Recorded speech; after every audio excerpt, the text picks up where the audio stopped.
I fundamentally believe for every political party, its time has to come. 10 years of Modi ji, if you are not able to bring BJP in Tamil Nadu, how will you bring? BJP is expanding now. We are in the expanding phase. We are having a booth president. We are going to all parts of Tamil Nadu. We have lost a sitting general secretary of the party who was hacked to death outside his home by Islamic fundamentalist. Till now, we have lost more than 100 Karyakartas. So from the outside perspective, for people who say Tamil Nadu is a very safe state, Tamil Nadu is a state where terror exists. What the way DMK is trying to do it, they will try to make it, again, they will try to play the Delhi versus Tamil card. That is the only card left in their armory. They don't have any other thing. For them, they've created an impression of Delhi as if in Delhi some 4 or 5 robbers are sitting inside a room and they want to loot each state and take money into it. You put a shoe and a t-shirt and a jeans pant, you walk, people call that as Padayatra. I think Padayatra is not that. Padayatra should have a larger purpose, madam. It is not you are angry with Modi ji, you want to do it. You are angry with this, you want to do it. Lot of media, especially from Delhi, is focusing on the governor's speech. But we have to understand what happened before the governor's speech. The governor was made to feel unwelcome. They spoke ill of governor in the well of the house. They say the governor has added some lines to it and given his own speech. He did not add a single line of his own. This watch is something which I wanted to wear because the watch is of the Rafael cockpit. A party in power is asking a common man show the bill, which of course I am showing April, the day I start my Padayatra. I try to push some things very fast. I am not like a traditional politician who will allow things to mature. I want to put more firewood and cook faster. But right or wrong, that is my style, madam. Namaste, Jai Hind. Welcome to another edition of ANI Podcast with Smita Prakash. Today my guest is Annamalai Kuppusamy, the state president of the BJP in the southern Indian state of Tamil Nadu. Annamalai hails from the Karur district in Kongu region of Tamil Nadu.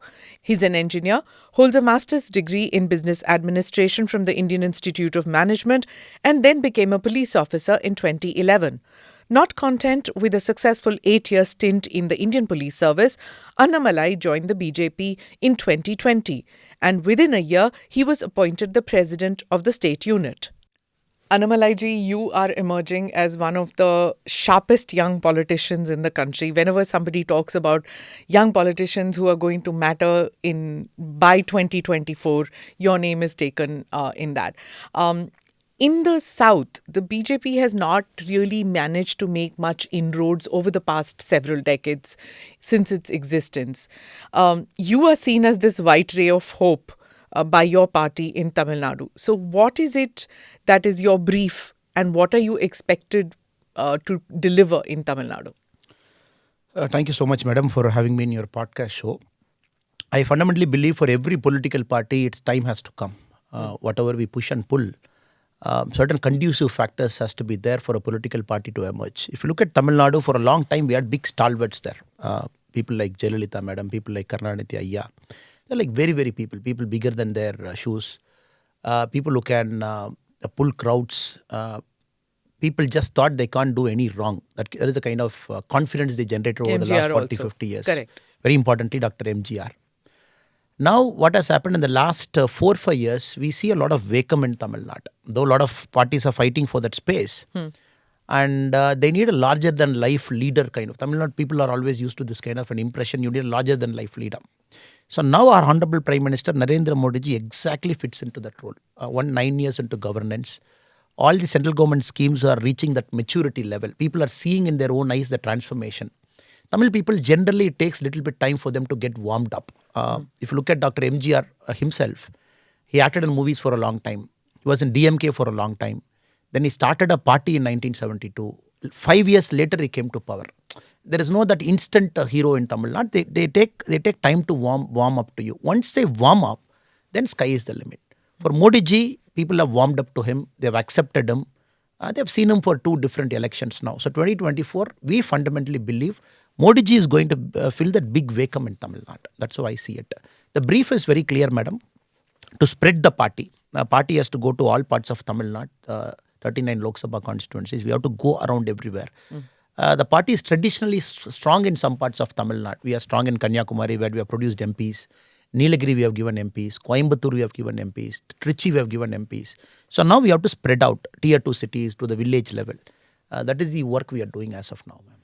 See, for our viewers and our listeners who may not be very familiar with Tamil Nadu politics, like when you said about this larger than life, many of the people that you mentioned, they came in from the glamour world. They came in from film industry, or Karunanidhi was not exactly from film industry, but he was a poet, and he had this interaction with the crowd and all that. And everything that we see about Tamil Nadu politics is huge posters, and then people getting very emotional about their leaders and all that. Politics is very different from the rest of the country, isn't it? I partly agree with you, madam. It is true. We are definitely different from the rest of the country. And the initial part of Tamil Nadu, 1919, the Justice Party came to power in Tamil Nadu. Till 1947, with the British control, we had some form of a government. Post 1947, we had some of the great stalwarts in Tamil Nadu. You look at iconic statesmen, people like Rajagopalachari, people like Karmaveerar Kamaraj Raya. That was a different era and time. So those people occupied the mind space. 1965, post the Hindi agitation in Tamil Nadu, things took a sharp U-turn. Till then it was more like Tamil Nadu was part of the national mainstream. When Rajaji was there, part of the national mainstream. Kamarajar, Ayya, part of the syndicate and very big leader. So Tamil Nadu was never far away from India. It was always connected. The schemes were coming and people were dictating up to the Delhi politics also. People sitting here were dictating Delhi politics.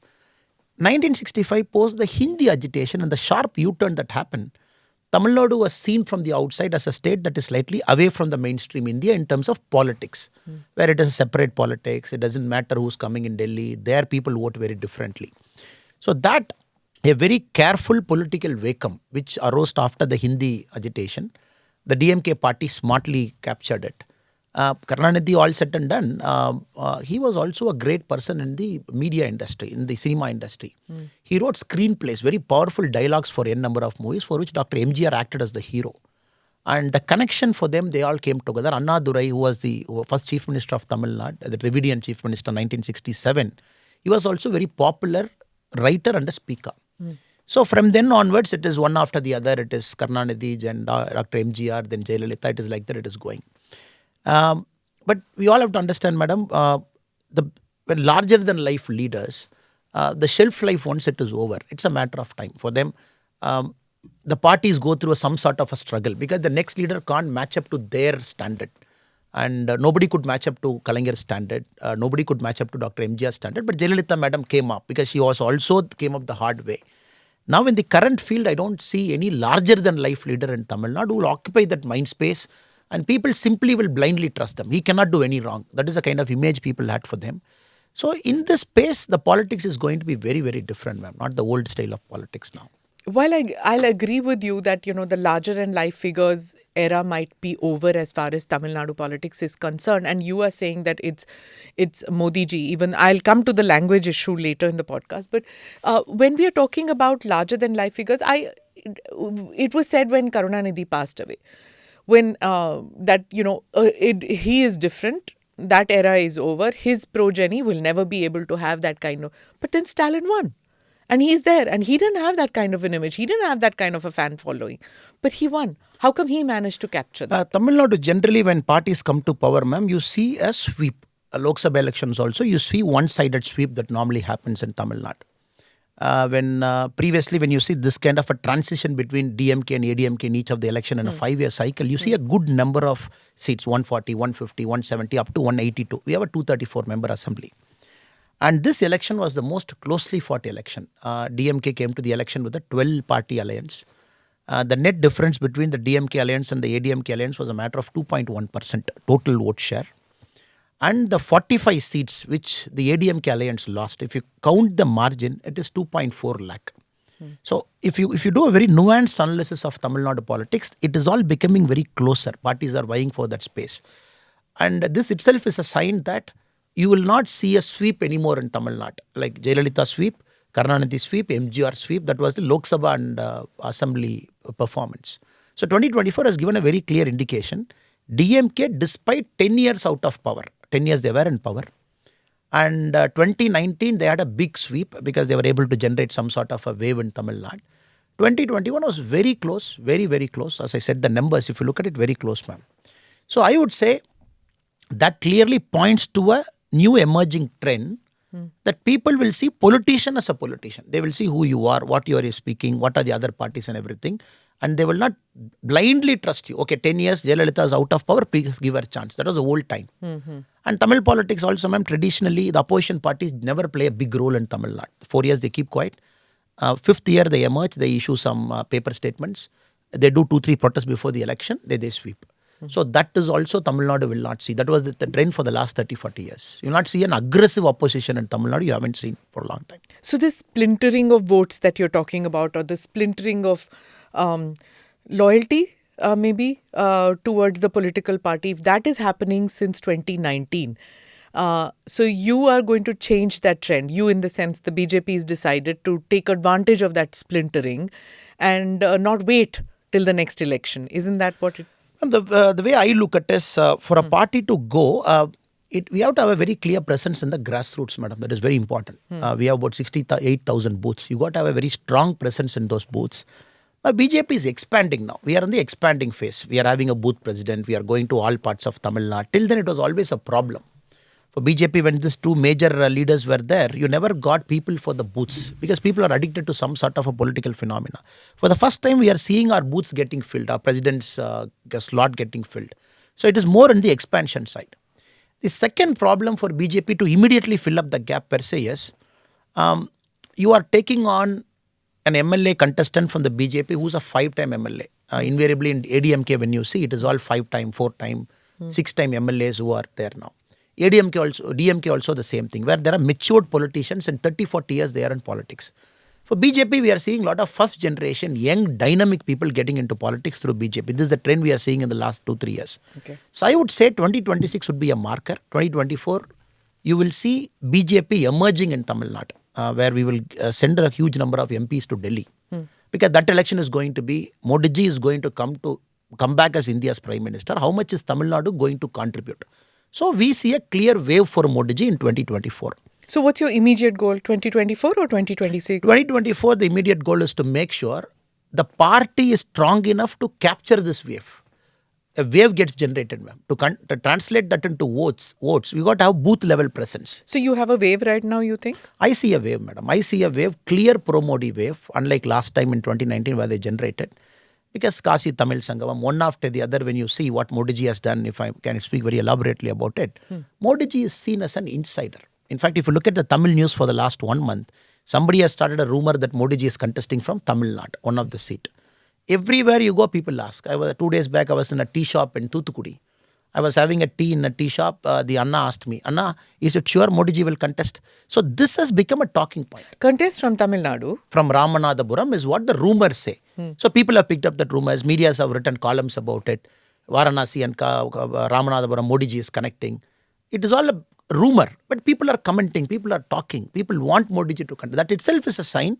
This and many other things, that Modi ji is seen as an insider in Tamil Nadu, not anymore an outsider from distant part of India. No, that's something which is an anomaly, no? Because in Tamil Nadu, there is this whole, what is your identity? Is it a Tamil identity or a national identity? That becomes very important. They've never tolerated outsiders, Tamil Nadu politics. I don't mean it as a criticism, but I'm saying that's the truth. That you've not seen, anybody coming in from outside and contesting an election in Tamil Nadu, isn't it? That's partly true, madam, because a lot of Tamil-based identity, caste identity, local Dravidian identity, a lot of things goes into people deciding in their mind whom they want to vote. But since Modi ji has transcended everything, probably I think is probably the first outsider outside Tamil Nadu. Yeah. Nobody has done it. Even Indira Gandhi, as a second seat, she picked up from Andhra Pradesh, she picked up from Karnataka when she wanted to. Sonia Gandhi picked up from Karnataka. Rahul Gandhi has gone to Kerala. Nobody is daring to go to Tamil Nadu. That is why I was very confident now when I say this, ma'am. If you look at the current news space, this has become a talking point. That itself is a sign that Modi ji has transcended everything. So 2024 will be a very different election. So you think that, but see, it's a state election. The BJP did this even in Bengal. They had, they said that Modi magic is so strong. It was strong in 2019 in the sense that the vote share became very big in West Bengal. It's become the second largest party after the TMC. They did that, but state election is all about state leaders. How can Modi ji get I agree with you, madam. Modi ji can generate that wave for you. It is very important the state leadership and the candidates who are there, they are in that correct mind frame. You should reflect the qualities of Modi ji. For example, if you're talking of a state election, it's very important the candidate selection is perfectly bang on, ma'am. You put correct candidates, all the social engineering, whatever you want to do, but more importantly, the candidate should reflect the qualities of the Honorable Prime Minister. The party should set a correct narrative and go. For example, Modi ji, how is Modi ji seen in Tamil Nadu? Modi ji is seen as a development person. Modi ji is seen as a unifier. Modi ji is seen as the first person, probably the Prime Minister or whichever person, President, whichever higher constitutional position you take, the first guy who took effort to reach out to Tamil people consistently in the last 8 years, 10 years, even when he was Gujarat CM. This is the image of Modi ji. The party has to reflect very carefully with a very calibrated approach. When we do it, both sync. If the party takes some other narrative locally in Tamil Nadu, then we will have a problem. The Modi ji's magic translating into votes is an art, ma'am. That we have to do the hard work. Modi ji can create that wave for you. As he said in 2024, we see a wave. But important thing in the next 16, 18 months, we are working like a war now. Put people in the booth, make sure they know what election is, they know which house to go, whom to approach, they know which voter is voting for us, go talk to them. Make sure he's ready to vote, but get his vote to the polling box. So this is something which we have to do, which Modi ji can't do for us as a Prime Minister. I get that. But, you know, the BJP has traditionally always worked with an ally in Tamil Nadu, right? Whether it was Vajpayee ji, he had very good relations with Jayalalitha ji, and then even Modi ji had very good relations with Jayalalitha ji. So it's always worked through another, via media, if I may say. Now, you are making this, in all your speeches and in all your public interactions, it's the BJP. You don't talk about allies. You're talking about an identity creation of the BJP, an identity creation of Modi ji. In your speeches, in your interaction now also, it's only BJP, no ally. I keep telling this in Tamil Nadu also, madam. We are not against any party per se. There are respectable alliance leaders, alliance parties. At the same time, we are very clear, BJP has to become strong. It's not an alliance of convenience like what DMK does with 12 parties, caste parties and everything. Here it is alliance of respect. Though we and ADMK, officially we have a lot of disagreements on many issues, officially. Language issue, we want a 3-language formula to be taken up. They want a 2-language formula. They oppose the new education policy. We want the new education policy to come. So a lot of policy issues as a party we differ. But since it is based on a certain principle, we align together. ADMK also respects it. So I keep telling this, BJP has to have an identity of its own in Tamil Nadu.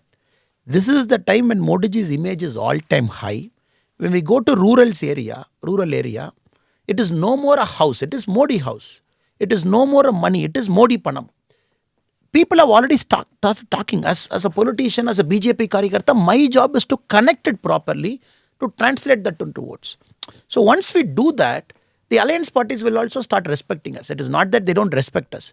But we believe even when we sit in an alliance, we should sit with strength. That is our belief. You sit with respect, sit with strength, so that you do politics there. Not because they wanted to give you some seats, 5 seats or 7 seats or whatever it is. You contest on their back.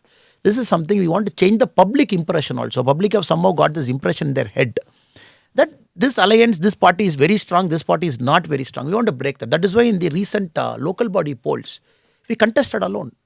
We want to put the party under stress test. We want to see where this party is going. Can we put 13,000 candidates? Do you have the ability to put 13,000 candidates?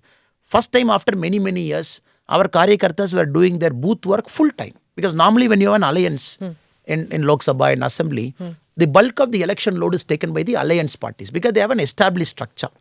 So BJP never had the opportunity to learn politics at the ground level. This local body elections was a great opportunity where our people did politics. They know, first time they went to the ground level, they had a notebook, they know which house to survey, whom to talk. Then they came back and said, oh, Modi ji's image is great, great, great.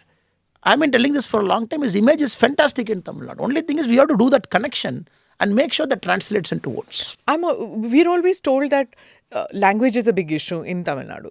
Language identity is very big, which is true. Tamil language evokes very, very strong sentiments. And this has been the case for decades. Why is it that doesn't work when it comes to Modi ji? He speaks in Hindi. He doesn't speak in Tamil. Why is it that you think that there is a connect that the people have with Mr. Modi in spite of language being an issue? Or language not the same, not an issue, but... The two things to it, ma'am. It could also be seen as, if you take 2019 as a barometer, 2019 Lok Sabha as a barometer, 2014 when Modi ji contested for the first time for the Prime Minister post, Tamil Nadu BJP stood alone. We formed an alliance of our own. But though we created the alliance, the other parties contested more seats than us because PMK contested more other parties. So there, the combined vote share of the BJP alliance was 19.3%, whole alliance. That was a historic number for us, where we were able to win one seat on our own in Kanyakumari also. The DMK's lowest vote share was recorded in 2014. They were at 23%. So they were only 4% more than our alliance. Ma'am. This clearly shows when 2014 the whole country was like, oh, Modi ji is coming, Modi ji is going to change and we want to go for Modi ji. That wave was in Tamil Nadu in 2014. Else you will not get 19.3% on one Lok Sabha seat contesting alone with a like-minded small three parties there. 2019, what happened? The DMK was very clear. From 2017 onwards, they run multiple TV channels, they run papers and everything, they run radio channels all as a party, as members belonging to that party. They carefully set a narrative from 2017, the anti-Modi wave, which they claimed, go back Modi on Twitter, which they organized. They created an impression that the Jallikattu, this, that, everything though we brought, but they created an impression that BJP did not bring. BJP was not careful for the Tamil sentiment. Now, last time when Modi ji visited Tamil Nadu, madam, last time when he visited Madurai, the Vanakkam Modi, just to give you a number, how it has changed now. Vanakkam Modi, Vanakkam in Tamil Nadu means welcome Modi. In a historic India's record, the Prime Minister hasn't got, or any political party hasn't got a Twitter trend that is 14 lakh for a day. So PM got Vanakkam Modi for 14 lakh. The Go Back Modi was around 70,000. Now you see a very clear shift in public perception that, oh, once we have been fooled by a very calibrated, very networked, very proper, structured negative communication. Now people are thinking, don't want to get fooled now. That is the thing that is working now. So 2019, I'm always telling ma'am, it is a very artificial kind of election in Tamil Nadu. And 2014 also we have to understand why BJP could not win more despite getting 19%. Jayalalitha madam made it an election between Jayalalitha versus Modi ji. She called it lady versus Modi. She said, it is me or Modi ji. So they gave an impression as if a Tamilian is going to become a deputy prime minister. So they created an impression.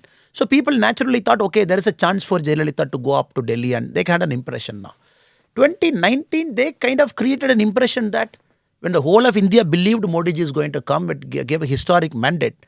But Tamil people, they created an impression that Congress is going to come. They created an impression. It is all an impression.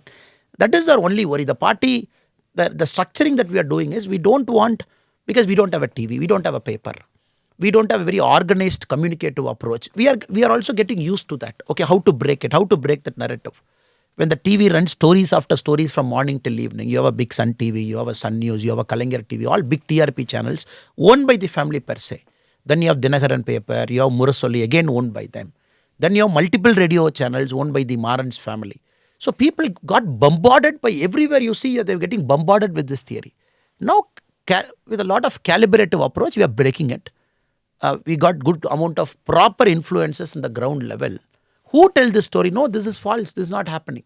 So that took a lot of effort. So it is more like a green shoot, madam. What happened in the local body polls was a green shoot, where BJP's vote share in the contested area was at about 8.5%.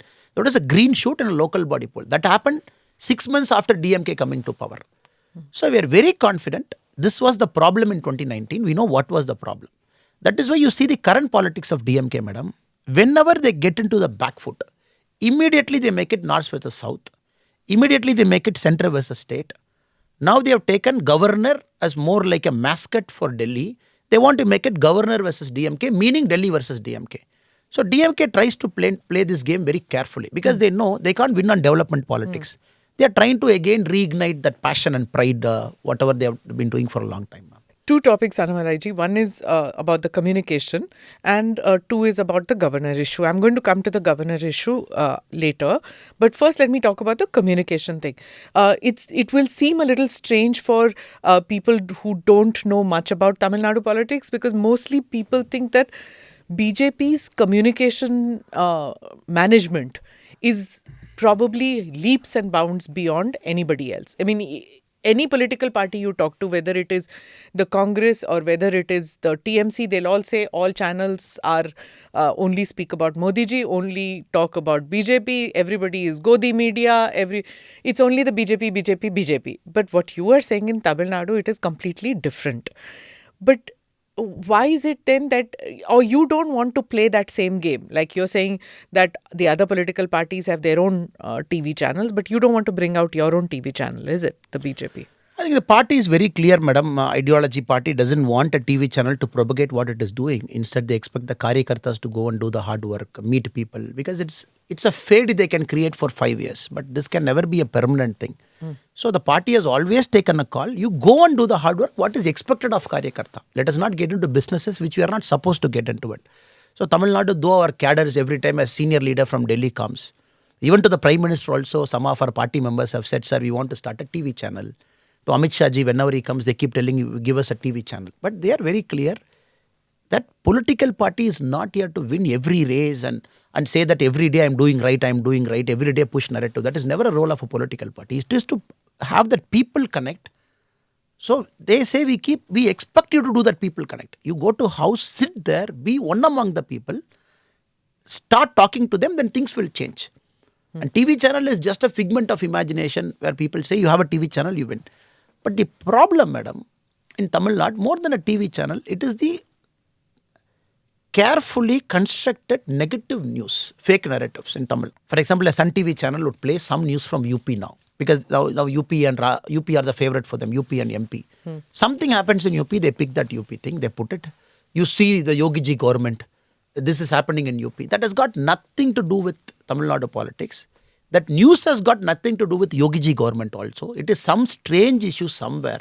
So cow got transported somewhere, some vigilante fight between two different groups, not connected to government. Government would have taken action also. Now the new thing is they play it out in wherever DMK party is in power. The same thing should not happen in Tamil Nadu. So be very careful. So then they take a 7 o'clock debate. They put it. First time I see very funnily, the debate is happening for issues outside Tamil Nadu. They pick up news from across India where there's that. You must have seen very recently during the Gujarat polls, one of the family party was carrying a live kit in Gujarat. They were carrying a live kit in Tamil areas of Gujarat. They were meeting Tamil people to say, do you like Dravidian model of development or do you like Modi model of development? In the live, all 100%, they were saying it is Modi model of development in Gujarat. Tamil guys living there. They didn't know what to do to cut it also. Then the anchor was trying to come in, which became a troll material. Now this is something, because since they are ruling party now, for what was working for them, madam, when we were in opposition for 10 years, for DMK, everything was anti-Delhi, anti-center, anti-Modi. Now since they are ruling party, people are angry with them. They didn't want to project anything within Tamil Nadu. So first time they are coming outside Tamil Nadu, picking up a Gujarat or picking up a UP, trying to play it sentimentally. This is a new trend. So there is the BJP model, which they are saying is not working as compared to the Tamil Nadu model, which is working. You are right, madam. They want to do that comparison and bring that fake narrative inside. Because every 5 years they change that strategy. So since the BJP doesn't have a TV channel of its own in Tamil Nadu, you're saying that Twitter trends will work for you as far as narrative building is concerned? Twitter is a small part of a public discourse. I just gave that number to tell you how things have changed. But with Twitter, nobody is going to win an election. With Facebook, nobody is going to win an election. YouTube. But what I'm trying to say, ma'am, like I said, we have to spread and have presence in 68,000 booths. That is what we tell people. Is that your brief as state president? Yes, madam. To grow organizationally, to put roots, be present everywhere. What happens when many a times somebody in some house, in some village is willing to vote. You don't have an organizational presence. The traditional parties, they do a transportation for them for elections also. Where they get that 5-7% extra voters, even people who want to vote for us, since we don't have an organizational presence, they convert that vote to their party because they give that last minute push to them.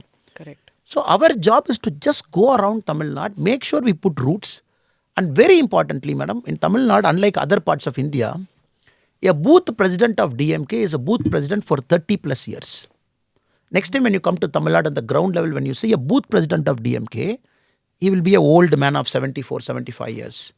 30 years is the booth president. They will not change because the state party president doesn't change. It's one family. The district presidents are there for 20 to 25 years because they are the MLAs, the ministers and district president.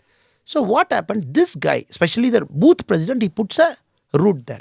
So he is the guy who helps them for daily issues. He calls the police station, he goes there, he comes there. So our BJP, we have a very different kind of politics. We want to give opportunities to everybody. Nobody is permanent in the party. We keep shifting the leaders. So our guy has got a problem, especially to Tamil Nadu politics, where those people stick. Dravidian model, the booth presidents are there for 30, 35 years. We are trying to figure out this. We have to break this also by saying that new people, once you go there, we have started a program called Illam Selvom, Ullam Velvom recently. We said each Karyakarta has to take care of 25 houses in his locality. Any problem in that house, you are the first responder like a cop. There is a rainfall issue, go there, solve it. There is a central government loan issue, go there, solve it. Don't work like a party Karyakarta, take ownership of that house. So I'm very happy to say, as of now, there are about 90,000 Karyakartas engaged in it. Each person has taken 25 houses going around. Because the only way to break that logic is our guy taking ownership of 25 houses. Because we don't have a model where every household will know he is our booth president for DMK, call that fellow, he'll fix up a bulb. But for BJP and national parties, we have this problem competing with the traditional Dravidian regional major, because sometimes you have to play our game differently also, madam. Trying to catch up doesn't work. When you are hunting for talent, when you're hunting for this booth level, when you're hunting for district level, what is it that you're seeking? Is it youth? Is it new ideas? Or is it somebody who's established, you break away from another party? What is it that you're seeking? Ma'am, I fundamentally believe the people who are slightly more resistant to change are people who are seeped in a particular way of Tamil Nadu politics. Many people, when I talk, they say this will not work. Larger than life image will work. So those people have seen Dravidian politics for 30, 40 years. The first timer, the second timer is willing to change. 18 plus, still about 45 guys is willing to change, willing to experiment. So those are the guys coming to BJP in a big way. At the same time, the party, we are admitting outsiders also in a big way. The party has to expand. There's no other way you have to bring outsiders. But at the same time, ideologically, when a party from a 6%, 7%, you have an ambition to go to 25%, because you have to jump 4 times. Likely meaning you have to bring outsiders in more number. When the internal gelling is not happening, we see a lot of places it creates artificial friction. Then people go out once you lose an election. People don't stay for the long term. So it's a big laboratory experiment that is happening. We are bringing outsiders in a big way. We are pushing youth also, giving them positions of importance.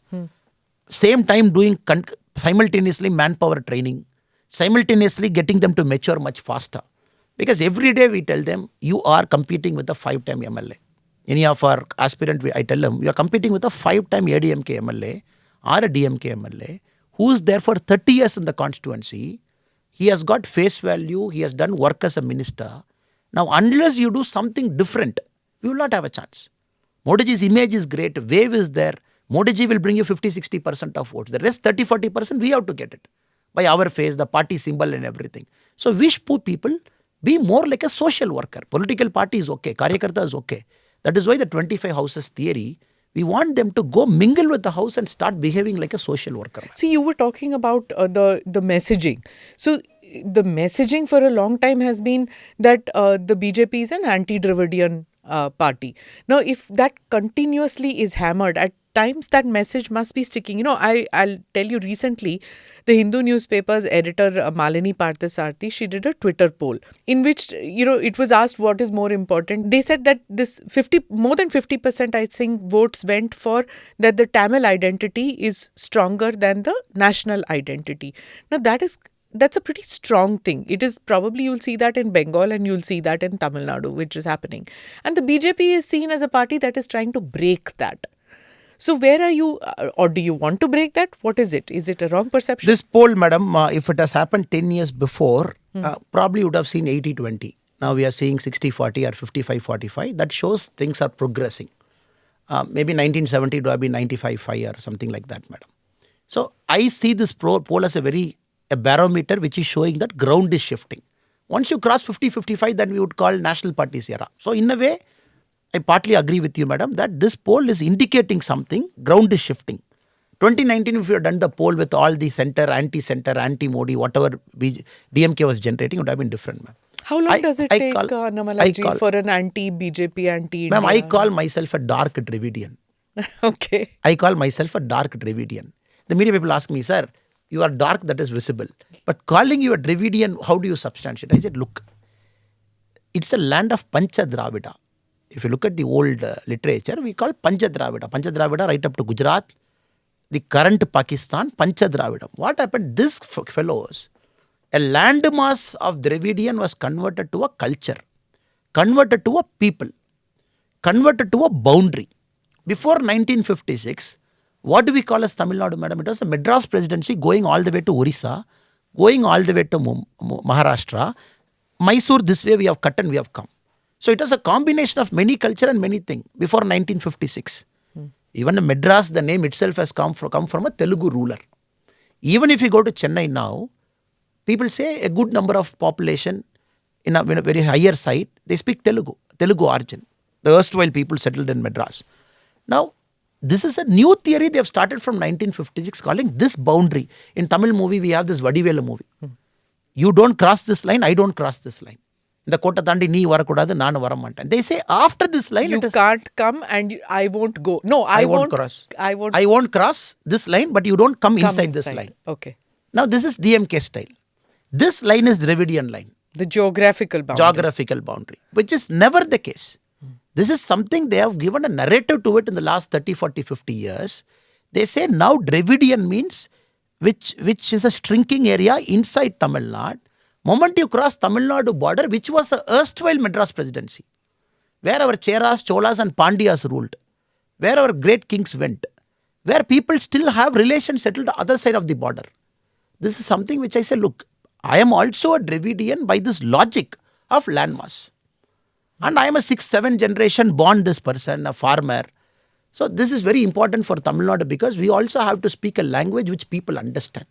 And moment Dravidian we get into this race and culture and boundary, then it becomes very tough, madam. Secondly, the second part also, madam, BJP very conveniently they make it a Delhi-centric party. For a regional party, for them the first branding they do is a Delhi-centric party. If a Delhi-centric party comes to power, their interests are always towards Delhi, not towards Tamil Nadu. For them, they've created an impression of Delhi as if in Delhi some 4 or 5 robbers are sitting inside a room and they want to loot each state and take money into it. They don't understand Modi ji has come from Gujarat, an outsider in pure terms, coming to Delhi because it is an administrative capital. In the people's mind, Delhi is made as if it is some robber barons are sitting in Delhi. They will loot Tamil Nadu, take our resources. If you go to a village, that is an impression.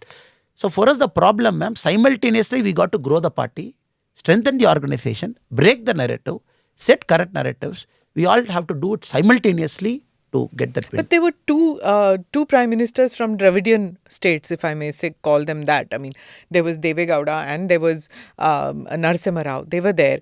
NTR played a major role in national politics at one point of time, getting the Janata Party together and, the whole front together, opposition. So it's not as if Dravidian leaders have not paid, but somehow Tamil Nadu gets very angry with it. And that sentiment has been taken over by Rahul Gandhi when he said in the parliament also that the BJP will never be able to, he pointed out that from Bengal to Orissa to Tamil Nadu to Kerala and even at one point of time Karnataka, you will not be able to even enter this region, he said. Talking about regional leaders in these parties, in these states who are going to prevent the BJP storming lower than the cow belt area, which is called. Yes, in the parliament. But I welcomed Rahul's statement in the sense I said, only if you say things will happen ulta in Indian politics. Whatever you have said, it has happened ulta. I said for BJP to come to power, it is important Rahul Gandhi should have said that statement because he said it without understanding Tamil Nadu politics. A state, maybe for his grandmother and a great-grandfather in the initial time, when the power transition was happening from Britain to India, Pandit Jawaharlal Nehru asked Rajaji, Chakravarti Rajagopalacharyji, How should we shift this power? How should we give a narrative that power is getting shifted? And Rajaji gave an idea. In Tamil kings used to carry the sengol, scepter. I will make a scepter in Tamil Nadu, bring it to Delhi. We will give it to Mountbatten. So he will give that scepter to you, we will collect it, and we will show there is a transfer of power. Technically, the transfer of power happened in photograph wise. The scepter was made in an Adinam in Tamil Nadu, a Shaivite Adinam in Tamil Nadu it came. We can keep giving a lot of connections, madam, right up to Kamarajar. Now he has to understand Tamil Nadu was always a land that favored nationalism. Because you see, ma'am, a state that far across from the epicenter of what is happening in Indian politics, the Delhi and Mumbai and other things, the quality of freedom fighters it gave. It is like far beyond a state that is in the hinterland of India. Far beyond. It has always got that. It has always got that. Now he has to understand Tamil Nadu has behaved in a very different way because it is people like that who chose to do politics inside Tamil Nadu. Even I've seen Congress inside Tamil Nadu. They speak a Dravidian DMK's language. For example, NEET. Congress party opposes NEET in Tamil Nadu. Congress party opposes new education policy in Tamil Nadu. Whatever DMK says, Congress says it. That is why I call Congress in Tamil Nadu as DMK's B team. Because ideologically, they don't have a different stand, madam. It is very unfortunate. Rahul Gandhi ji somehow believes it is by parroting this statement, Congress has got a life support in Tamil Nadu. But we chose to see it some other way, that we have to just regain the glory, get that narrative right. Moment we get it going, it's a matter of time Tamil Nadu will get into the national mainstream. Madam. But Congress has never had an issue being the B team of the DMK, isn't it? I mean, never in the sense I'm talking about 15 years now. They don't have a problem being B team. Because they're not ambitious, madam. They don't have a problem. In the sense, ambitious in the sense, for any political party, the reason for its existence is to come to power. BJP in Tamil Nadu, we are very clear, the party has to come to power. Only then ideology and whatever we have to do, we can do for people. But very surprisingly, I see in Congress, for example, a senior leader like Peter Alphonse, very senior leader in Congress. He says the only person who can save India, he says, is MK Stalin. He doesn't say Rahul Gandhi. I questioned him, sir, you are such a senior leader in the Congress, the number 2 in the party. You are giving and talking in the press that the only person who can save India is MK Stalin. You have conveniently forgotten your own Rahul Gandhi. So Tamil Nadu, we see in the ground, now MK Stalin for them has become more superior than Rahul Gandhi, including the state president. Because they keep parroting for them, they want that bit of MLAs to show that they are existing in Tamil Nadu. And for them, I can give you an example, ma'am. 2014 when Congress was standing in some constituency, and 2019 when they aligned with DMK, their vote share tripled. Somehow they have this false notion, aligned with DMK, we will come back to power. That is what Congress is thinking. I don't think it bothers Mr. Rahul Gandhi so much if there's a cult following for Stalin, isn't it? I find it very funny because the way both of them behave, madam. Sri Rahul Gandhi ji wanted to start his Bharat Jodo Yatra from Kanyakumari. They have invited Stalin ji to come and flag off. Very conveniently what he did is, he called Arvind Kejriwal ji to Chennai a day before. Arvind Kejriwal ji was in Chennai a day before the start of Bharat Jodo Yatra. CM and Arvind Kejriwal ji both inaugurated a government school upgradation in Chennai. Next day he went to that program. He told them, I have some throat infection, I can't give speech and all, but I will do flag off. So very, very clearly MK Stalin ji plays this double game. Congress is weakening. Moment it crosses beyond that limit where it can't salvage itself, I will throw this out and align with somebody else. That is MK Stalin ji's calculation as of now. Congress understands this. They go overboard to catch him now. Rahul ji, he goes overboard. He understands the strategy of MK Stalin. He's like, MK Stalin is great and Tamil Nadu DMK is great. This was not Rahul Gandhi ji's stand in 2019. 2019, he never came to Tamil Nadu for canvassing, madam. I'll put it on record. 2019 canvassing, not even a single stage. Rahul ji and MK Stalin ji were together. He came for canvassing for Congress rally. He never stood in the same platform with MK Stalin ji because somehow he had this aversion that 2G scam and other things. He didn't want to align with them and other things. Now Rahul ji completely, conveniently, he has become a biggest cheerleader for MK Stalin, which is very unfortunate, madam. So now tell me, 2024 madam. Is Modi ji versus Stalin, and 2026 it's going to be Annamalai versus Stalin? Ma'am, 2024, madam, it is going to be Modi ji and Indian people.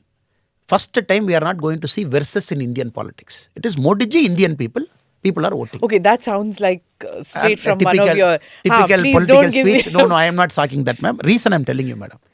What stature does MK Stalin ji has got? What stature to compare to Modi ji? What stature, madam? What stature? But if you speak to the DMK, they'll say, of course, in Tamil Nadu, Stalin has a bigger stature than Modi ji. Modi ji is in Delhi, he's in Gujarat, he's in many other states, but Tamil Nadu has a style of its own, which is Stalin. For the DMK people, it could be. For an average Tamilian, they cannot accept this fact. You can take our Chief Minister MK Stalin ji, compare him to Modi ji and do it. That can never get it. If at all DMK is doing, that will be the single greatest gift they'll be giving to BJP Tamil Nadu. If they're doing that comparison, I think we start with 10% plus. Well, I think even Owaisi said that when Asaduddin Owaisi was in the podcast recently, he said the same thing, that if it's going to be Modi versus somebody, then it's advantage BJP. So 2024 should not be Modi versus anybody. The opposition strategy should be that everybody fight on your own, and post-election then maybe see something. But don't fight it as Modi versus. It works to BJP's advantage. Do you think Tamil Nadu will be the same? Tamil Nadu, what they will try and do, madam, what the way DMK is trying to do it, they will try to make it, again, they will try to play the Delhi versus Tamil card. That is the only card left in their armory. They don't have any other thing because they can't showcase their achievement. It's 20 months already. Not even 20% of poll promises are fulfilled. So the only thing they will try to rack up some emotional issue. That is the only plan they have. Hindi will be an emotional issue. Governor, whatever they try to do, madam. But Tamil peoples are smart enough not to make the mistake that happened in 2019 because they believed in a false narrative. This time it will not happen. So you're seeing no pushback? I mean, we are seeing it on social media. We are seeing it in conversations with Tamilians that we are having about the Hindi pushback. They are scared that, if the BJP still has that image about being a Hindi imperialist party, you don't see that pushback at all when you interact with people? Madam, I don't see that pushback because for them the image of BJP is through the state leadership and our Karyakarta. If you go to Tamil Nadu, out among 100 people, if I ask how many people know Hindi, as state president, I don't know Hindi. Many of us don't know Hindi. We speak in English. With broken Hindi, whatever we can manage, we speak. Like a typical Tamilian who don't know Hindi, with broken Hindi, whatever negotiation we do in the airport, railway station, we come out. So they see it. And second, we are all sons of the soil. We are properly grounded. It is not that Jana Krishnamurthy ji, many Tamilians know now, a hardcore Tamilian was BJP national president. Hardcore Tamilian was BJP national president one point of time. Now I believe, madam, there is no more this Hindi thing will work because normally when Modi ji speaks in a language, for DMK it is easy to say, see, Modi ji is speaking in Hindi, Modi ji is speaking in Hindi. Now they want Modi ji, DMK wants Modi ji to speak in Tamil, then they will say, okay, Modi ji is for Tamil Nadu. But what has happened, people have understood this stupidity. Why should he speak in Tamil? If he's doing for Tamil, till 2019 was like DMK's argument, Modi ji should speak in Tamil to prove he's for Tamil Nadu. As stupid an argument DMK kept. Now, post this Kashi Tamil Sangamam, the ground level spirit has completely changed. They are like, see this guy born in Gujarat, in Delhi, for no other state he has done something. For Tamil Nadu is doing this Kashi Tamil Sangamam. That is why they have taken the governance issue. I know, ma'am, you're getting into governor. By now, they should have taken Delhi versus Tamil Nadu. Because of Kashi Tamil Sangamam, it is governor versus Stalin. Okay, so I am going to come, since you're going on mentioning the governor issue. It's become such a thing. The BJP, let me first talk about just the governor's issue, whether it is Delhi, whether it is Telangana, whether it is Kerala, whether it is Bengal. The governor versus an elected representative government, elected representative, which is the chief minister. It's become governor versus chief minister in many of these states. And the accusation against the BJP is that you're politicizing the role of the governor. So now let's come to Tamil Nadu, the recent fracas which happened. It was embarrassing, it was awkward, it was terrible which happened. But the lines have been drawn very strong now between the governor and the chief minister. So where do you see this going for the party? I see a trend, madam. It is initially they used to take on Modi ji. All of them have understood taking on Modi ji, nobody is going to win in India. All these leaders whom you have mentioned have understood. Very smartly they have understood. You can't take on Modi ji. Now they have to have some ruse to take on. That ruse has become the governor. They have taken on governor now. And indirectly they want to attribute, by taking on governor, I want to convey a message. Delhi is trying to remote control and do something in my state. We are losing our identity. We are losing our this thing. So let us not happen. This is the image that they want to build. In case of Tamil Nadu, madam, coming to Tamil Nadu.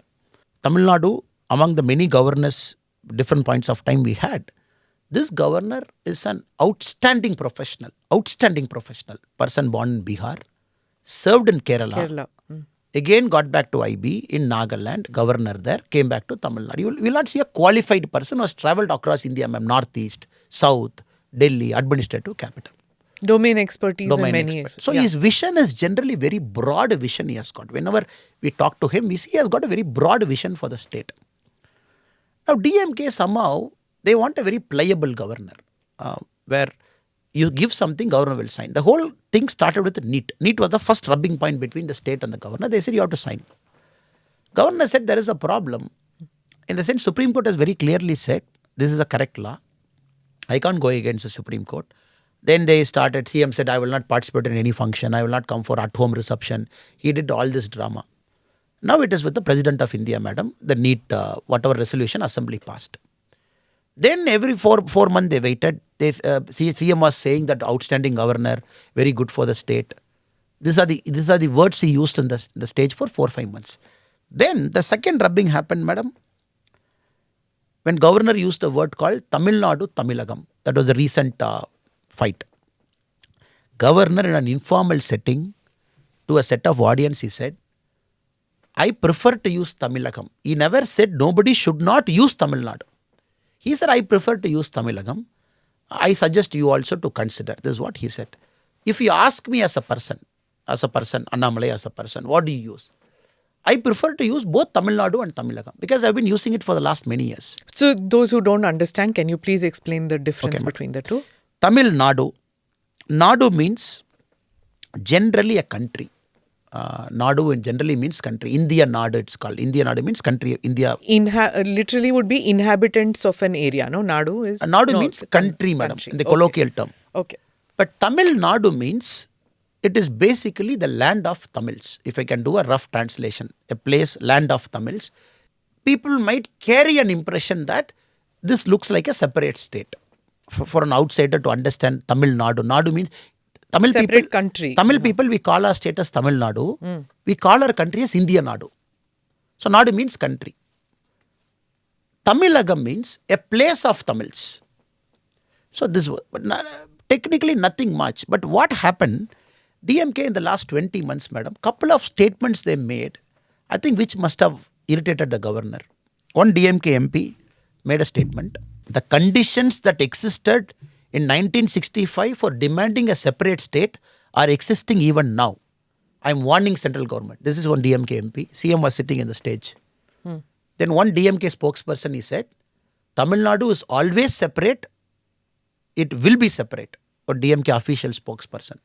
So we have met governor. We have given memorandum to the governor saying this MP should be disqualified because he is going against the oath of the Indian constitution. Different times. So DMK, the moment the chief minister took power, he started using a word called Ondri Arasu. Again, Ondri Arasu means how India was formed. The DMK believes India was formed by the American way, where all states got together and formed a country. So he says Ondriyam. We are like, no, it is never Ondriyam.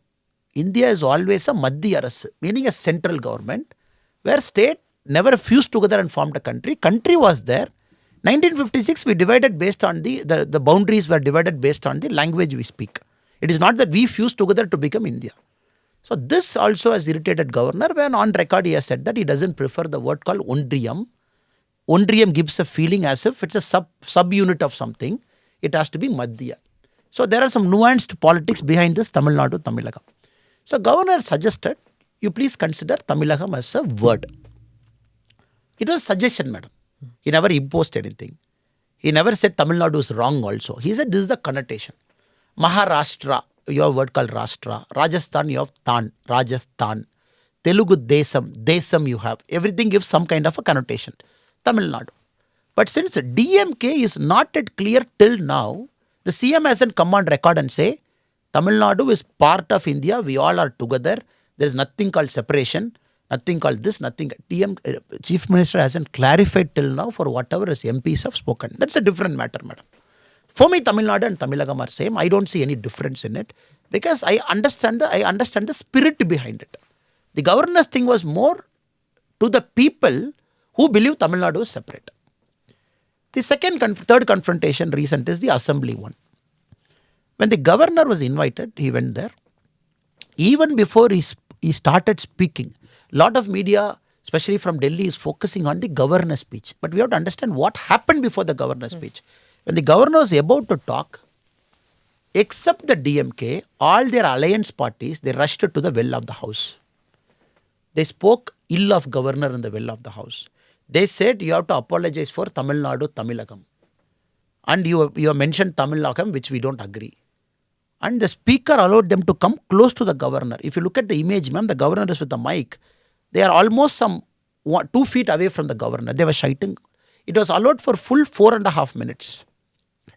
Then speaker very reluctantly, the marshals were called. All the people are pushed out. The CM was sitting in the first row with hands folded, watching this in front of his eyes.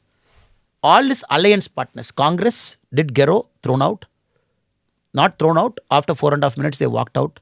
The VCK, DMK's alliance partner. Communist Party, DMK's alliance partner. Then the governor was allowed to start the speech. You have to understand that context, ma'am. It was very tense environment. The governor was made to feel unwelcome. If you look at the images of what happened, the moments before the governor spoke, the speaker sitting in his chair, not even condemning the member, standing up and saying, all of you keep quiet or get out. Because the governor's address, the rule is very clear, ma'am. Nobody can interpret. This is much different from the other days of the house where members interpret. In governor's address, it's very clear people can't interpret because immediately the punishment is much more severe by throwing you out, by suspending you for more time. In other times, interruption can be called as fundamental right to speech. But here it is not that. Then the governor started a speech.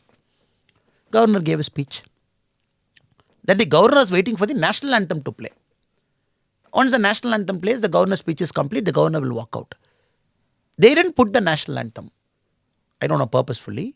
Then the CM suddenly stood up. He passed a resolution saying, whatever the governor has spoken today, it will not go into the assembly's record. First time in Tamil Nadu's history. Then immediately the governor walked off. Now DMK is setting two narratives in this. One, they say the governor insulted the national anthem. The governor never insulted the national anthem. They insulted the national anthem by not allowing the national anthem to play. And CM, he broke the complete decorum of the house by speaking something out of context in front of governor, saying that whatever you have spoken will not go into records. Thirdly, they say the governor has added some lines to it and given his own speech. Never, madam. The governor, it is true, he hasn't used certain words the DMK has given. But he did not add a single line of his own.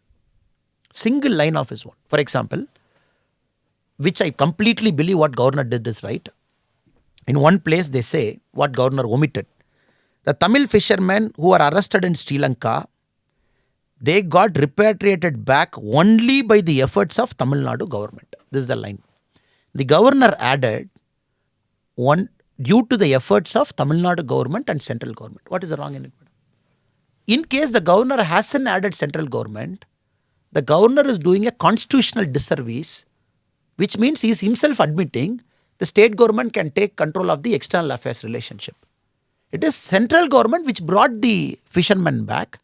Of course, Tamil Nadu Chief Minister would have written a letter to our external affairs minister. The governor, going by the constitution, added what is the constitutional's correct position. DMK is saying, no, whatever we should have given, you should have read it. The next line. They have mentioned Tamil Nadu as a state is a safe haven for peace. Just now we had an ISIS bomb blast. We had a police constable molested in a DMK function by DMK party functionary. Governor in his conscience, he said, is not going to read it. He never told it in the open. That is what we are given to understand. Because governor maintains a studied silence. He didn't read that one line. The next line they say, no, you insulted Ambedkarji, you insulted Annaduraiji, you insulted them and all. Governor never insulted them. In that line, the Dravidian model of development was there. But it was like a political line. They said the vigor, the valor and the great march of Dravidian development model. Apparently we were given to understand, governor has said please remove this 3 adjective, vigor, valor and march. I will read the other things because I can't speak like a political person. He doesn't have a problem with reading Dravidian model of development, but the words before it, glorifying Tamil Nadu, glorifying the chief minister by adding adjectives to it, governor said, I am not reading this line. Since the state government did not agree to that, government skipped that entire para. Not even one line governor added on his own, madam. Now, any sane political observer will say what governor did is right. If governor would have said only Tamil Nadu government brought back Sri Lankan fishermen, it is against the Indian constitution. It will be against many things. And very importantly, we are finally seeing a governor in Tamil Nadu with a lot of conscience. Every governor had conscience. I am not putting anybody down, madam. But he's having a lot of conscience. He's saying, okay, I am going with you. The Council of Ministers have got superior power. I am not questioning it. But be very reasonable. Tomorrow, DMK, in the next governor's address, I have thrown them a challenge. You will add one line saying, Tamil Nadu will separate from India very soon. And you want the governor to read because you're quoting the provision of the constitution saying governor has to read whatever the Council of Ministers have prepared. That will be an absurd logic, madam. Yeah. The governor has to apply his mind, see it is in validity with the Indian constitution and read it. That is why the DMK in the back foot now, after the governor's issue where people are angry with them, they're trying to play this Tamilagam, Tamil Nadu only now. So, you were talking about writing certain things and all that, but it became more than that. It became more than the speech of the governor because then suddenly you have somebody from the party who turns around and says, go to Kashmir. And, then Omar Abdullah says, what are you trying to say? Now, Omar Abdullah is ideologically close to Stalin as compared to with BJP. He didn't like the idea that his state is being pushed as a haven for terrorism and send him, like saying send to Pakistan, send to Afghanistan, send to Kashmir. So it's become very, this cooperative federalism we keep talking about. Now it is like every unit, every entity trying to insult the other by saying these kind of things. Very ugly. Madam, the DMK party chief, MK Stalin ji, our chief minister's son, Udayanidhi Stalin, during the assembly election in 2021, he made a statement. Modi ji, because of his torture, he killed Arun Jaitley ji and Sushma Swaraj ji. It's a statement given by Udayanidhi Stalin. We have given a complaint to the election commission and everything. We have given a complaint. If I recall, the DMK top leader speaking like this. I should not say this in the podcast. When Indira Gandhi madam post-emergency, when she came to Tamil Nadu, she was stone pelted in Madurai. She got cut and bled. Kalaignar Karunanidhi was asked, Madam, Indira Gandhi got a blood, what do you think? I should not say this. Karunanidhi on record said, for a woman, blood is coming, what is new in that? It happens all the time. DMK as a party, it has got a rowdy image in Tamil Nadu. For a woman will never vote for DMK, always Jayalalitha, Modi ji now. The kind of utterances they do is like, you cannot even hear. Modi ji's mother gets insulted like anything. Every time Modi ji goes and meets her mother, immediately the DMK IT wing and somebody will tweet, photo opportunity, he went for photo op. All crap they will write, madam. So nothing new in the political discourse of it is. Maybe for the first time, many Delhi media has picked up. But many a time this news gets very localized. It doesn't come out of Tamil Nadu. People are saying, they are like that only, just so do, let us go to the next work. But in the same speech, what you have seen, madam, not only that fellow abused the governor, he abused my mother. It's the same speech. The same speaker, after abusing the governor, he said, how did Annamalai's mother gave birth to Annamalai? Something he said. But I am also used to their attack. Last 2 months, 2 years, I am seeing their kind of attack. It's a 40-minute speech. If you take that speech per se, that DMK person, minimum 20 FIRs you can put. Who was sitting with them? 2 MLAs. The state health minister was sitting in the stage, listening to the full 40 minutes, they walked out. Then we thought the only way we can put pressure on the Tamil Nadu police is, we have to put a subtitle to that speech and take it across India. The subtitle was put by our team, our BJP IT wing.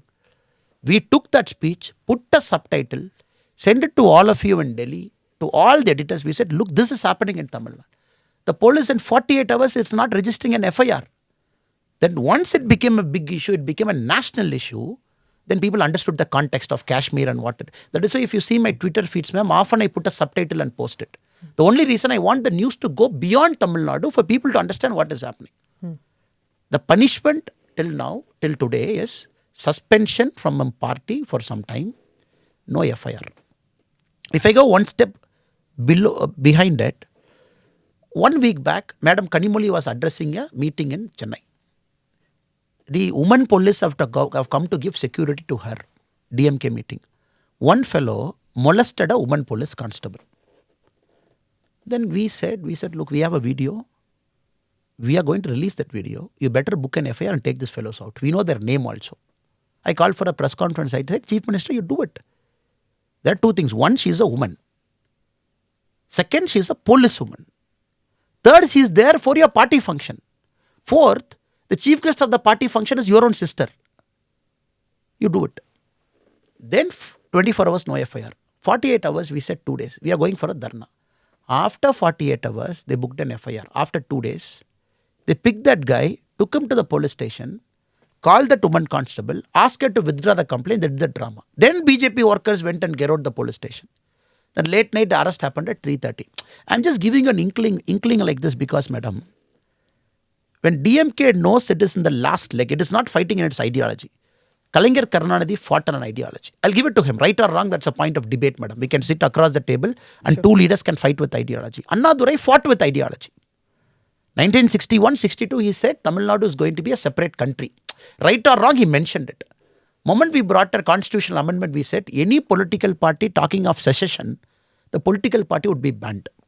Immediately Annadurai in parliament said, okay, we are not going to speak about secession, but we agree to be part of the Indian country, but the conditions still exist. We will fight for our rights. Right or wrong, madam, with those people you can sit across the table and talk. Because we have an ideological differing view, conversations can happen. But current DMK dispensation, without the intellectual brain of a Kalaignar or Annadurai or somebody, it has become more like a Mako party where the first thing is abuse, filthy language, and the poor governor who wants to serve our state, first time is hearing all this. When governor, along with his madam, visited a temple in Tamil Nadu, he was not wearing a shirt because the Tamil Nadu, the Angavastram, the culture is there in temple. Immediately the DMK IT wing took that picture and put a troll. Then our IT wing had to call their IT wing fellows and said, look, if it is not stopped, it is going to get personal. Because we are not governor's PRO. We are BJP party as citizens of the state. He is our governor. Personal vilification, personal attack. The poor governor, he maintains a studied silence. At least we speak. But governor clearly believes his job is not to speak. He does his work. He travels across Tamil Nadu. He speaks. He doesn't come to media, doesn't talk why he does, what he does and everything. But somehow DMK thinks the governor not speaking means they can speak whatever they want.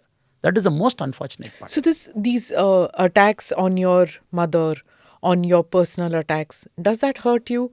Do you feel at any point of time that you didn't sign up for this when you got into politics? My mother, let me be very frank with you, madam. My mother, they live in a village, madam. We are a farming family. My father and mother take care of the farm. We have sheep and cows there, and they have to be there for daily feeding and everything. Now, since the character assassination and personal attack on me has gone overboard, I told my mother not to stay alone. Now, she is staying in my sister's house, which is about 20 kilometers away in the city. I said, take care of mom, because I don't want her to get mentally upset. Because we are used to this in politics, they keep all kinds of things. Because my mother, when something she reads, she's not even in a position. My father studied till 10th, my mother studied till 6th class. They are proper villagers. My mother, anything story that comes about me, she's not in a position to differentiate whether it is a true news or false news. My mother, I've put her in my sister's place saying, please take care of her. Don't allow her to be alone. So these are all big losses for me. In the sense that personal space is gone, privacy is gone. Just a few days back, when the central government gave me a Z category security, which is unheard of in Indian politics, where a state president of a party in getting at a 37-year-old who's not even a panchayat member, who's not even an elected person anywhere, given a Z category security. That is the level to which Tamil Nadu politics have come. I've taken a call, I've come into this fight, and I have ideologically, it is now or never. That is my mindset. 10 years of Modi ji, if we can't do it now, we can never do it. This is my mindset. 10 years of Modi ji, if you are not able to bring BJP in Tamil Nadu, how will you bring? Because I personally believe there is no more leader who's going to come into India who's Modi ji's charisma. It is like one generation Avatara Purusha he comes. This I am not saying as a Karyakarta, I am saying as an Indian citizen. He motivated me to resign my job and come. He, in the sense, I never spoke to him. He as a person. I said, my state also needs cleansing. If this guy is there when you can't do it, which time you will do? I came, I resigned something, I came and I'm doing something. But the losses are huge in the sense. Character assassination, vilification. They pull my parents, pull my father and everything. But I have to understand, madam, it is more like a Bhagavad Gita here. I keep telling, it is always on the process. Just keep doing that process without expecting the result. What I am doing, the results might come 5 years later, 10 years later for somebody, for the party leaders at that point of time. I'm okay with it. But here, I am very clear. Let me keep doing this as a party. Take leaders along with me. Not focusing too much on the result. Because you focus on the result, my mind is gone. Because this is a state, though I am very positive and very optimistic with respect to what has happened, but you're taking on very powerful forces, media, money. They know very shrewd politics, like what you correctly said. Any point of time, they can switch on emotion, switch off emotion. They can play the cards very well because they used to it for the last 60, 70 years. I'm like first time politician, first generation politician, 2 years into politics. Every day is learning, every day is fighting. So it's very tough. It is not very easy. But good thing is, when you have leaders like Modi ji, Amit Shah ji, Nadda ji at Delhi, who clearly understand what is Tamil Nadu. Because it's important. People sitting in Delhi should understand, madam. Our top leaders should understand. 100% backing they are giving. If it is not happening, then you will not even survive in Tamil Nadu politics. They'll just push you away and go.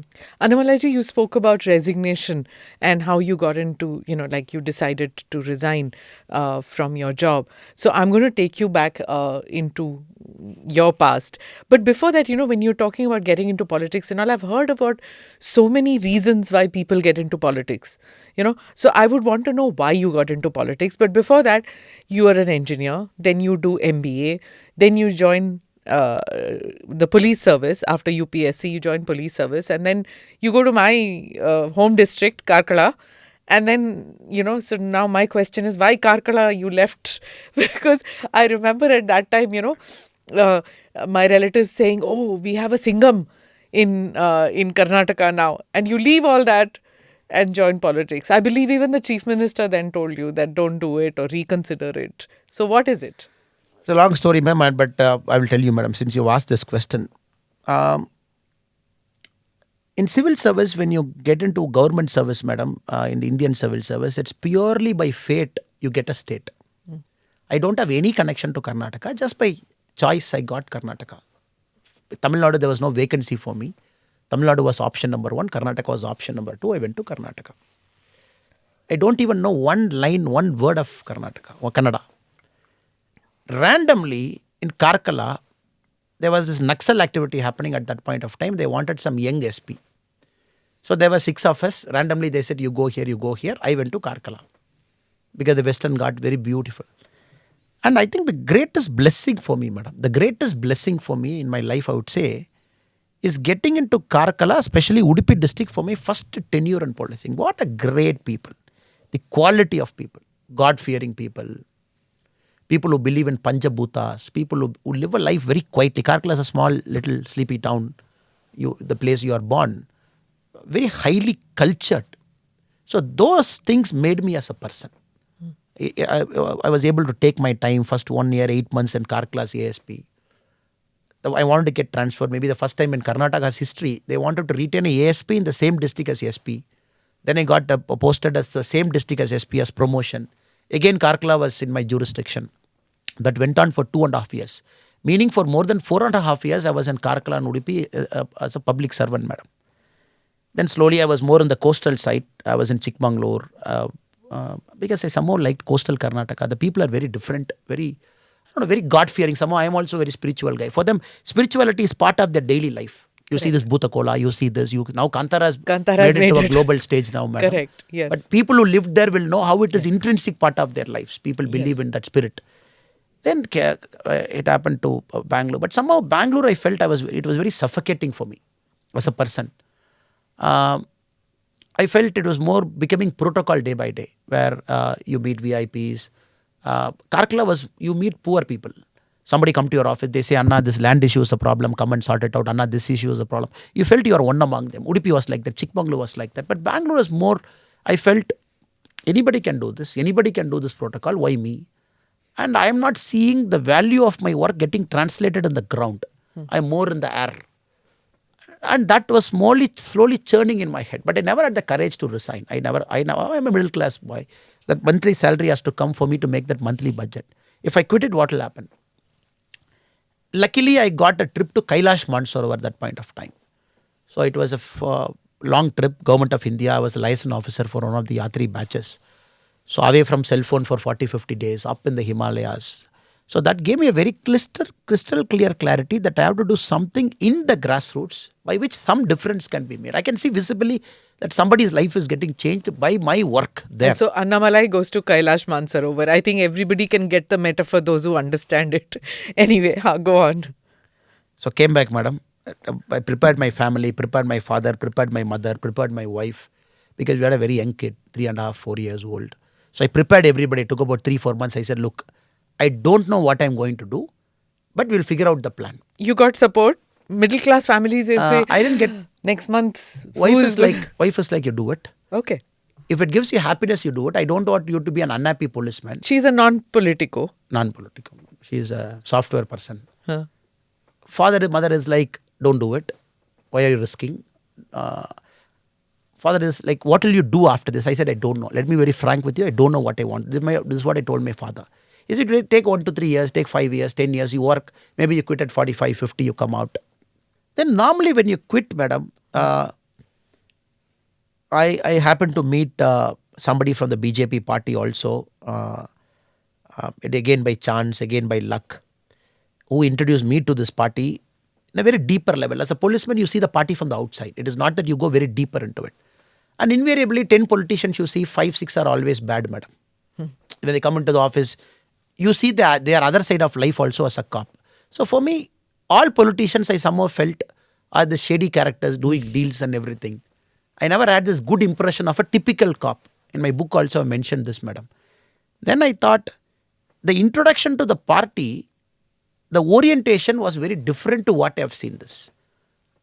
I wanted to start an NGO, politics, what to do, which gives more impact, which will maximize what I want to do. Took about 6 months off, 8 months off, started an NGO called We the Leaders Foundation, more into skilling, organic farming, ran it for 3-4 months. By the time after I quit, it became 1 year. The influence of these people was very strong on me that I should consider politics as an option because they can accelerate what I'm doing in an NGO much faster. That too BJP Tamil Nadu because those people need it. Though the We the Leaders Foundation was in Tamil Nadu, focusing on 3-4 districts, which I felt we have to make a change. So I would say many a time it is like, it's a purpose, it's a calling, madam. A lot of people ask me, I say, let me be very honest, I will not tell you lies. As if I planned, as if I approached some party, as if I sat with them, as if I resigned, as if I came. I said it will never work like that in life. It will never work with that. When there is a purpose, the purpose will always meet its master. When you have a purpose to do good, to make some change to people, there will be a master of the universe somewhere. Both will connect. That is how I give advice to people. So keep your purpose intact. If you want to get into politics, I ask them why. Answer why. If it is power, I say don't come. You might not get power through your life. So for you, it is to transform people's lives or get Modi ji elected? Or both together? For me, again, I see, madam, if Annamalai is some MLA somewhere, more important than that is Modi ji because with him, it's 100 times more faster the change will happen. So right now, the goal is to get Modi ji elected again because you want to see this transformational effect going much faster. Not because you can be that one MLA somewhere or one NGO somewhere. You can do that one place somewhere inside. But coming into politics, my mind has become much more broader now. It is like you think you can do 100 times more than the other guy. Modi ji can do 1,000 times more than who we are. So the larger impression is to get Modi elected now, again and again. So you were talking about, going to the grassroots level, getting talent and getting at the booth level and all. So is this Padayatra which you're planning from April one of those, the goals for one of that is That is the main Padayatra? goal, madam, because we are planning to start a year before the election. Those times we believe fresh talent will come in, and those will comfortably give 1 year to the party. Because when Modi ji came in 2014, we found a lot of professionals came that point of time. They all came new into politics. We want to generate the same spirit in Tamil Nadu. We are saying give 1 year. You don't like politics, it's okay. Give 1 year to Modi ji. You're from US, you want to take a break, come for 6 months to Tamil Nadu. You are working in a corporate role in Chennai, but not afraid to come into politics. Afraid to come into politics, come 6 months.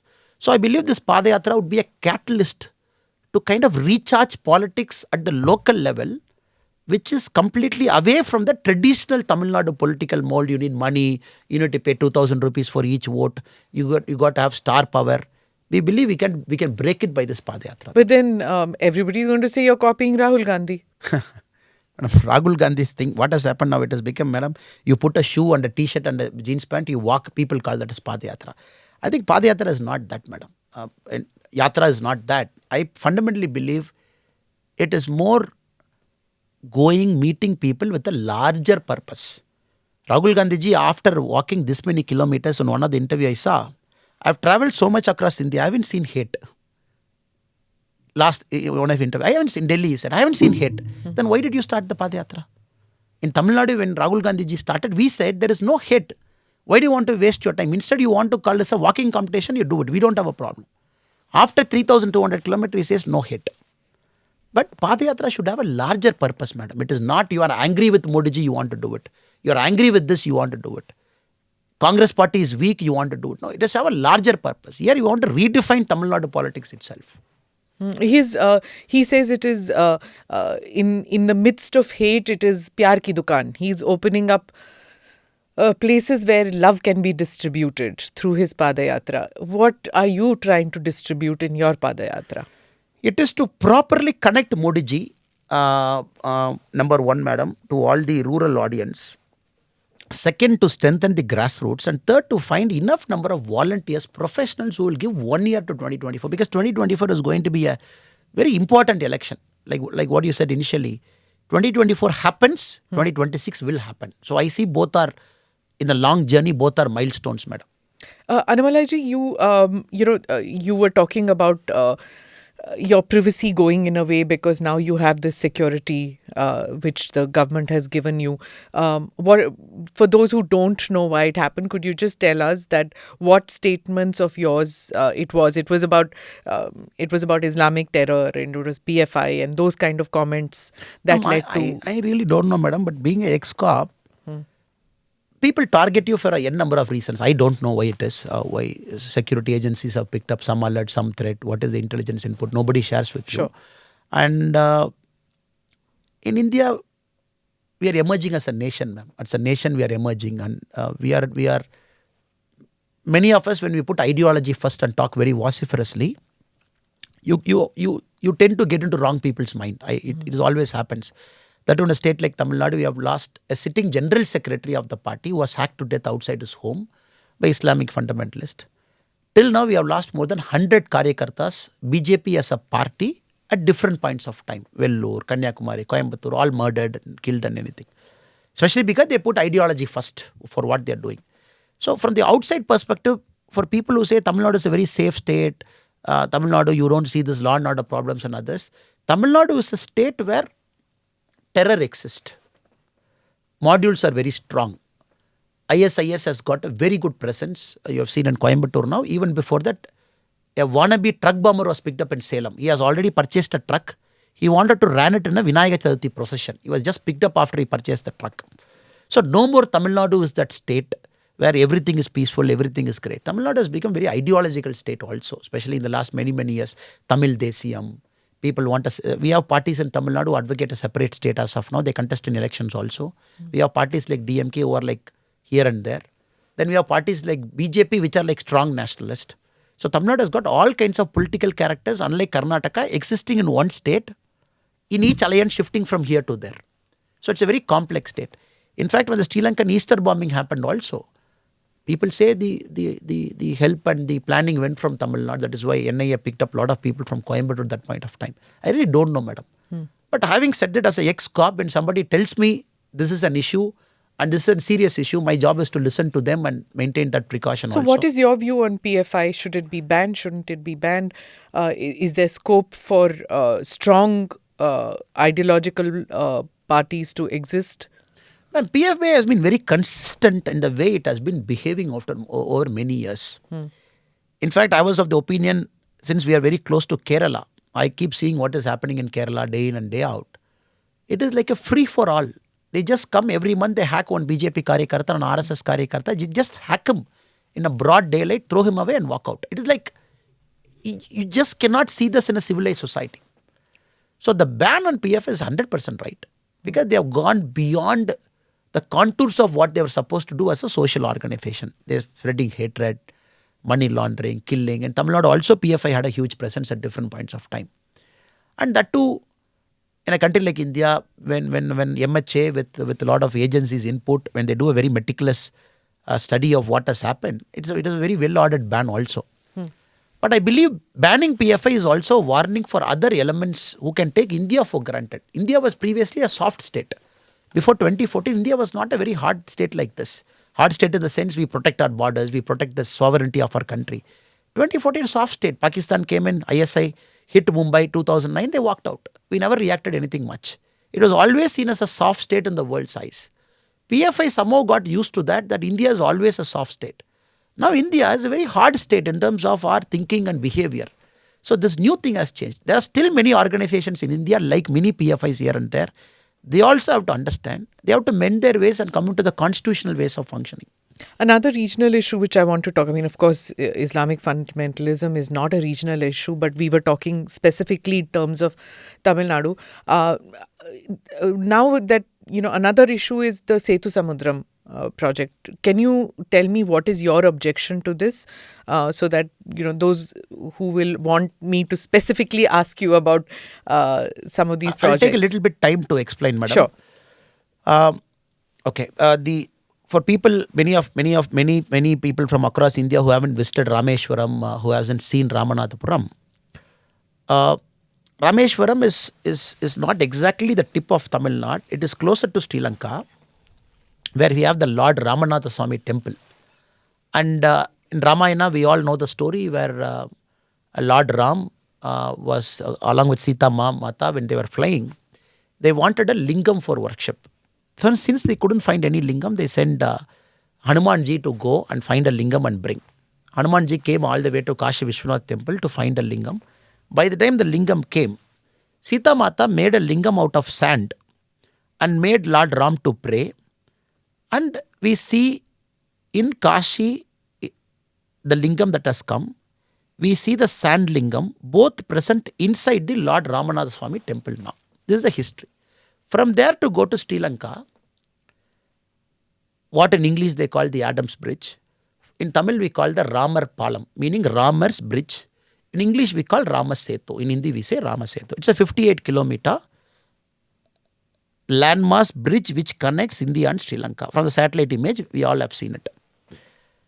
Now, when the UPA was in power, DMK was very clear. They wanted to bring a Sethusamudram project by which ships,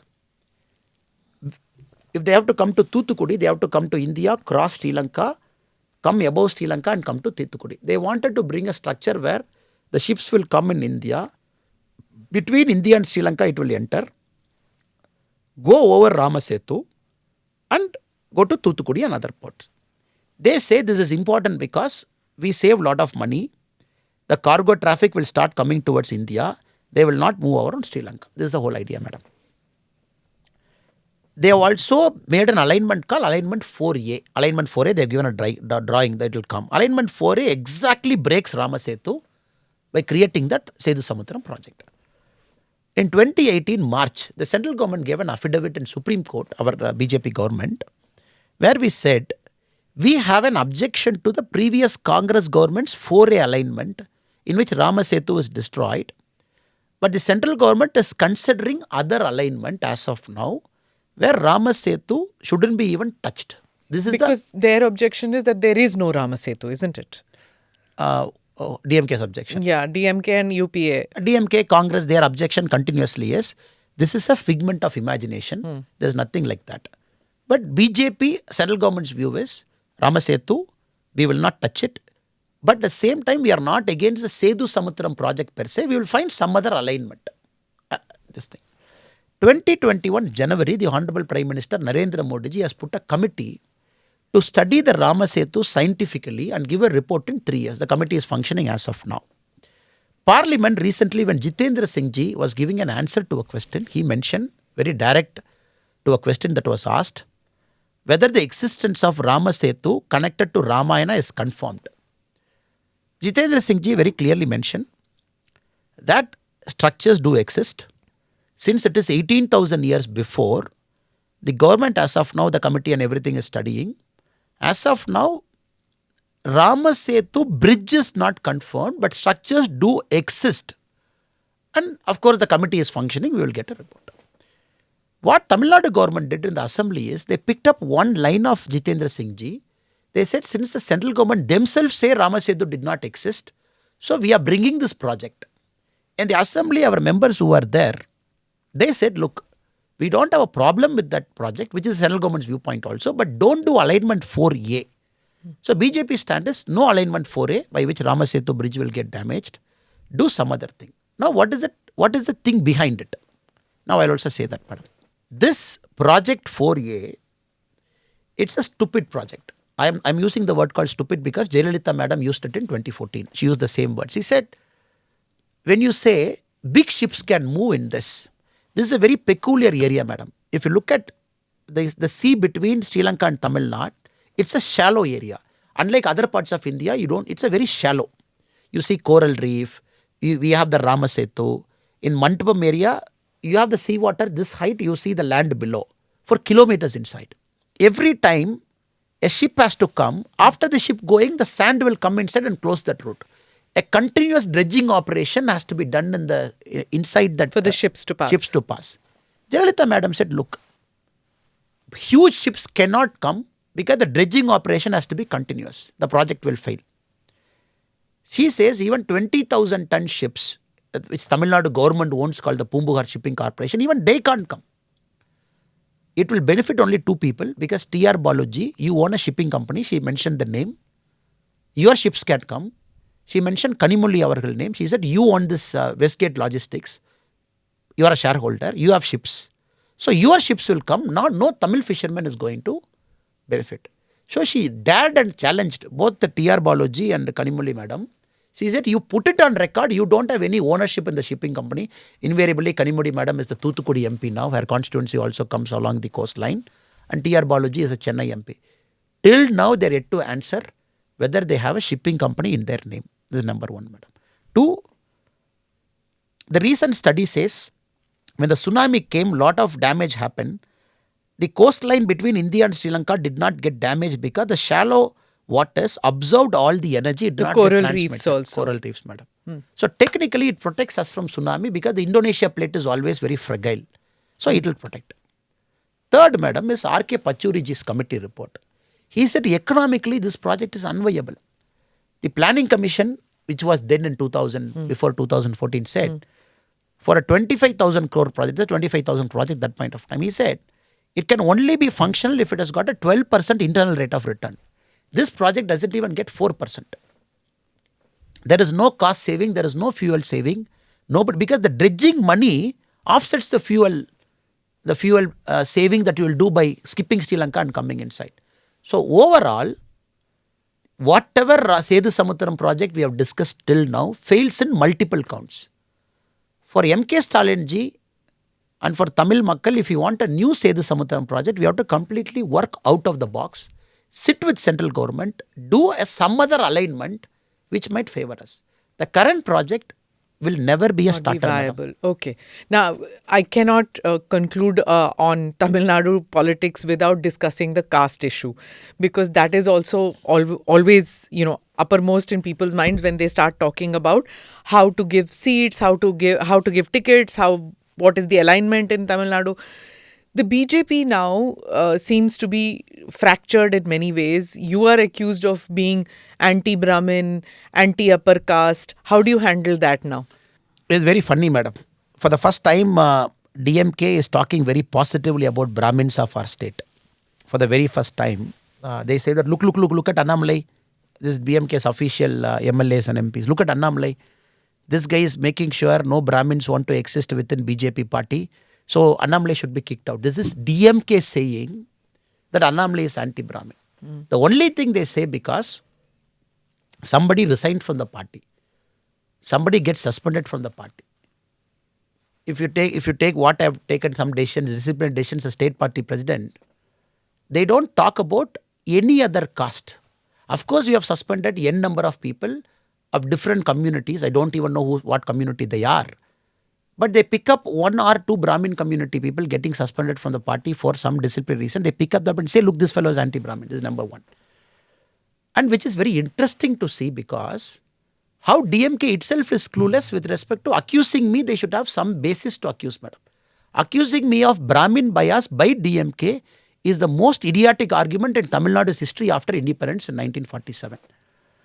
Second, madam, of course we can't believe in caste. We don't believe in caste in Tamil Nadu. But it's not just the DMK, Annamalai ji. I'm sorry for interrupting. Even the lady that you suspended, she also said, no, that you have a caste bias. They have to say when they are inside the party, madam. Anybody whom you suspend, you take a disciplinary action. When they go out, they give you all kinds of reasons to accuse you of n number of things. Somebody within the party coming out and say, I'm within the party, I'm an officer, or this fellow is doing this, that's a different argument. Having said it, madam, one thing we have to understand, I believe in the word called Brahman. The quality of a Brahman is educated, virtuous, righteous, a person who understands the scriptures, who lives a very dignified and good life. That is the only caste I believe, the caste of Brahman, which is close to Lord Shiva. Otherwise, I am a caste neutral person for the simple fact, born in a village, taken me across India, put me in a government service, coming here.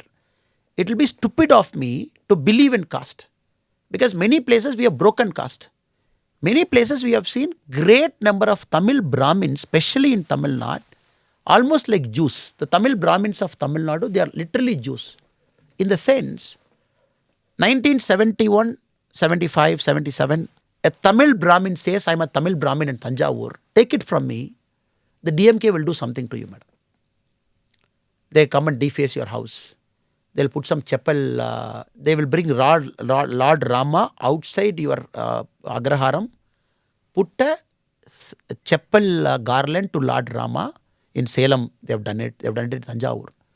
They will do most idiotic of things to chase them away. That is why some of the greatest talent of Tamil Nadu is outside Tamil Nadu. Tamil Nadu, yes. Some of the greatest talent is in US, it's in Delhi, it is outside. I think biggest disservice to them, just like Jews. Because DMK as a party, it is founded on the anti-Brahmin philosophy. 1919, when the backward classes movement got formed, by which Justice Party came, which is a forerunner to Dravidian Kalagam, which is a forerunner to DMK. DMK had many fathers before DMK came, madam. It had a DK, it had a Justice Party. Before that was a backward classes movement in 1917. The history always, every time is anti-Brahmin. Now, first time, they want to do this in Tamil Nadu politics. DMK speaking is like, Happa, whatever accusation they have done after 1 or 3 years, a small boy from a small village in Tamil Nadu, in my second year in politics, I have made DMK to speak Brahmins are good. Okay. All right. You talked about virtuosity in politics and in character building and all. But whenever, people sitting in outside Tamil Nadu think of Tamil Nadu politics, there's a lot of sleaze also involved. Sex tapes, all this thing comes out. And even in the BJP now, these things are coming out, tapes are coming out. How are you going to keep discipline in your party? I keep telling this young people, madam, where politics is discipline first, and more important than that is a sense of maturity. We can't behave like some students inside a classroom where I abuse you, you abuse me, you record somebody's audio, and then you release that audio in the public space and say that you abused, and then you claim that you are from this caste, you are from this one. It only shows BJP is growing. I'll come to that, ma'am, how to discipline them. It only shows people are fighting for some position, someone is unhappy with some position, somebody wants to be a district president, somebody doesn't want outsiders to come and take that thing. That is a churning up that is happening. Without this churning, we can't go. At the same time, people also have to do, madam, in the process, they can't damage a party. Party is bigger than any individual, any point of time. You have a fight between two different parties. You release it. In Tamil Nadu, unfortunately, what has become, madam, everything has become Annamalai. When some fellows fight, I don't even know who they are. I don't even know what they spoke. I don't even know which tape went out. Till some media fellow calls me and say, Anna, some tape, both fellows have abused each other. What is your comment? I'm like, what comment? Then they say it is all Annamalai. This is all Annamalai. This is all Annamalai who did it. This is Annamalai sitting full time monitoring everybody by running some surveillance operation to see who is talking and who is not talking. This is DMK says. DMK says Annamalai is running a surveillance operation in Tamil Nadu. Like Annamalai knows what everybody is doing. Well, Annamalai's watch also has come now. Tell me the story of the watch. This watch has got a big story, madam. Now DMK accuses... Is it the same watch? Same watch, yes. Same I have watch? only one watch. I'm wearing this watch. Okay. In the last many months. Now DMK accuses this watch has got some surveillance and I record all videos, photos with whomever I'm traveling. It's Rafale watch. What do you expect? I can't record anything, madam. It's a plain watch. So everything comes to this watch. Now this watch is something which I wanted to wear because I believe something that represents me as a nationalist. I always keep doing that. In the ways what I'm comfortable. This watch is something which I wanted to wear. It's a Rafale. The beauty of this watch is it's like the watch is of the Rafale cockpit. So what the pilot sees, it is designed like that. You see a Rafale plane here. It is only 500 watches they have made when Rafale plane came out by Dassault Aviation. So this watch is one I'm wearing. Nothing great in it. It shows the time and date and everything. Since I can't be a pilot, I'm wearing it out of passion. Everybody will have some passion. For me, this passion is this. They are You're like, not if a you have to pilot. You're I'm not a pilot. No. If a pilot, I'll be driving Rafale, madam. No. At least wearing a watch. What is the fascination with Rafale? Not with Rafale, a fighter jet. Probably an Indian identity fighter jet. The day India manufactures our own fighter jet, Tejas is just taking off. The day we have a cutting edge, maybe a 4th, 5th generation fighter jet, probably I will start wearing that. But it's the thing that you're a small town boy now buying an expensive watch. So where are you, small town? You're buying expensive watch. Is it the watch is in crore? Of course, this watch is a couple of lakh watch, which I can always buy. Yeah. I'm sorry, I'm asking and the you DMK, this. No, Yeah. The DMK's image of me is that Annamalai has got 2 sheep and sitting inside some village and rearing a sheep. That's how I started.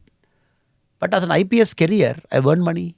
I run a farming business now. These are some things I can afford a car, I can afford a shoe, I can afford a cloth or something. I can afford it, which is within my means. And their logic extension that you can't buy a watch also means that you have to buy a 400. I don't have a problem with anybody wearing anything. This shoe is a 600 rupee chappal. I'm comfortable, I'm wearing this chappal now. Probably I'm wearing some shirt and pant.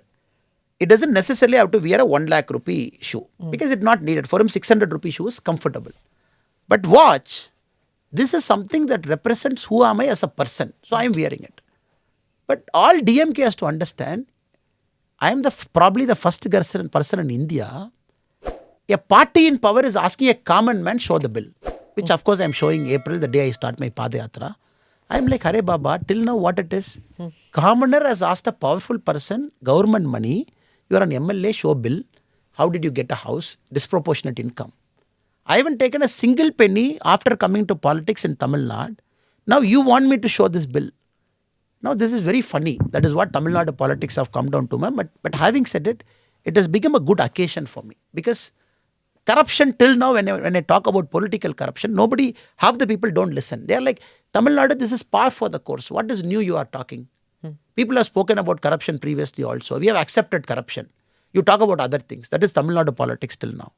After this Rafael watch, when I mention I am going to release your corruption on April 2nd week, 3rd week, when I start this Padayatra, you will answer to me.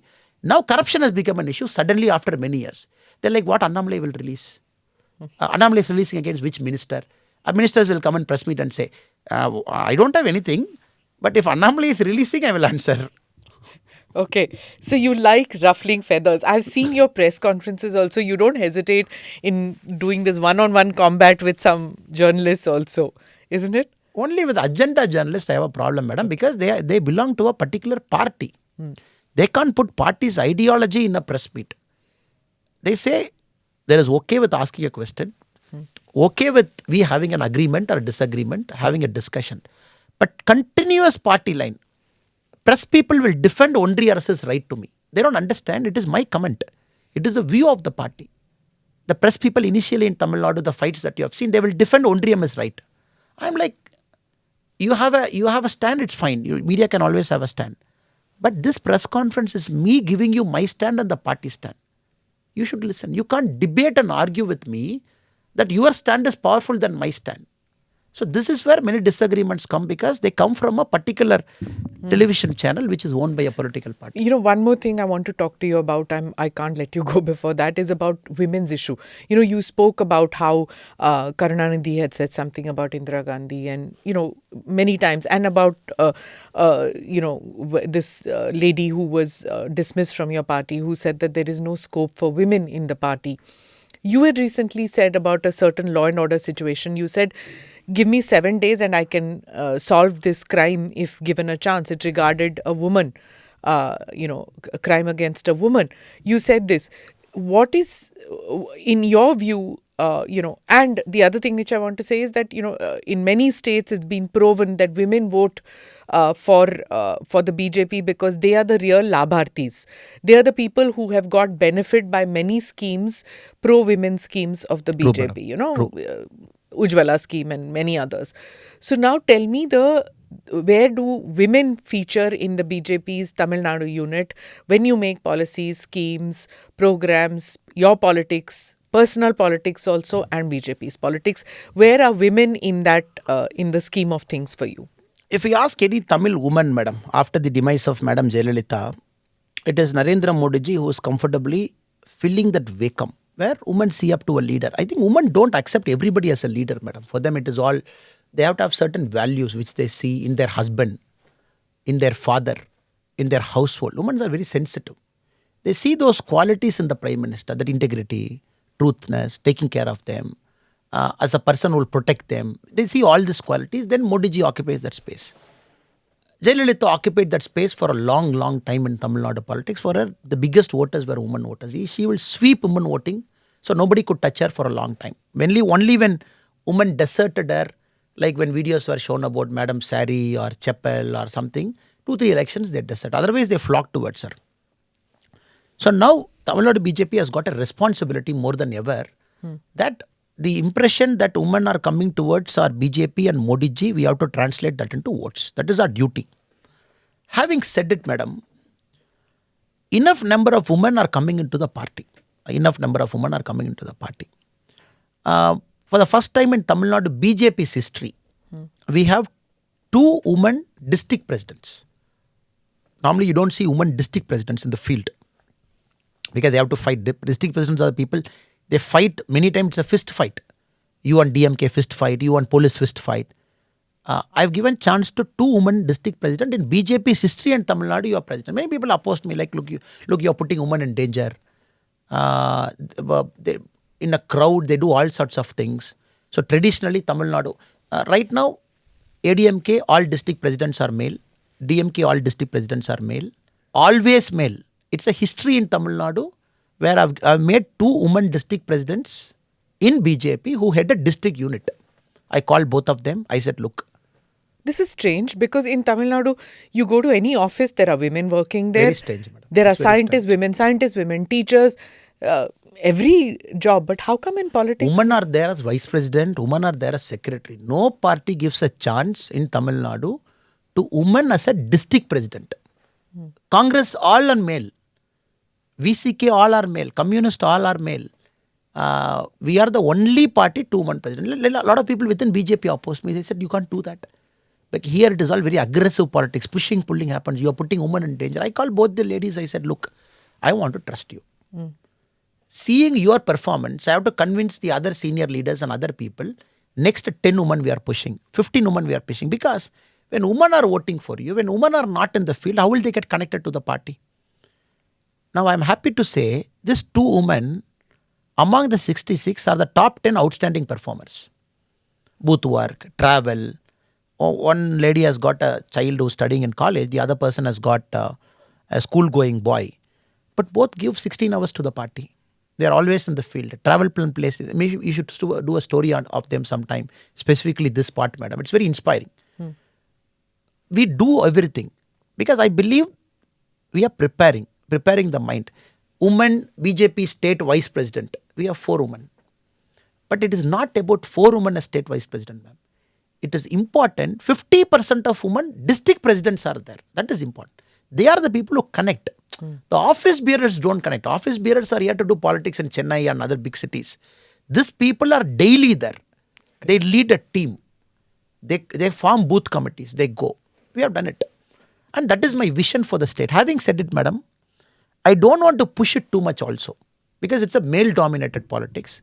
These 2 have created that first break. Now the male district presidents, when we do a district president meeting, these are the only 2 men who sit inside that hall. 64 males sit with them. In other places it is 100% male. Now when they speak politics, the males also, initially their mindset is like, women have come, what do they know? Now they are like, oh, they are speaking. Now they are like, oh, they are equal to me. So we are breaking the general traditional male mindset. This is a very hard work, ma'am, not very easy. Though I can talk very easily in a podcast with you and go. But I really compliment both the 2 women because... To change the mindset is very important. They are fighting in the district with 99% males. They are the only female there. So this is something. At the same time, inside the party also, why I suspend somebody, why we take action against somebody as a party, madam, because we believe people should allow talent to flow. BJP cannot be a closed party. Somebody cannot say in the party that I will block somebody's growth. I'm here for this many years. This cannot happen. This is very wrong approach. And we are telling people... A very dynamic approach you want to bring about. You got to allow, madam. I have to take some hard decisions at some point of time.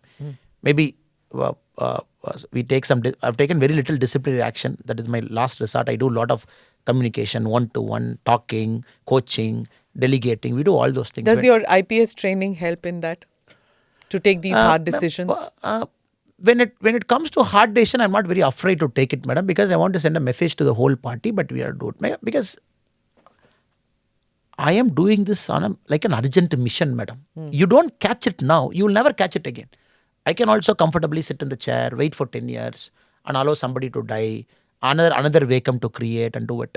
I somehow believe we have already missed the first vacuum. The 2017 vacuum that got created after Jayalalitha Karunanidhi madam's demise, 3-4 years that happened, I have a feeling that somehow we have missed it now, that point of time. The vacuum is still there.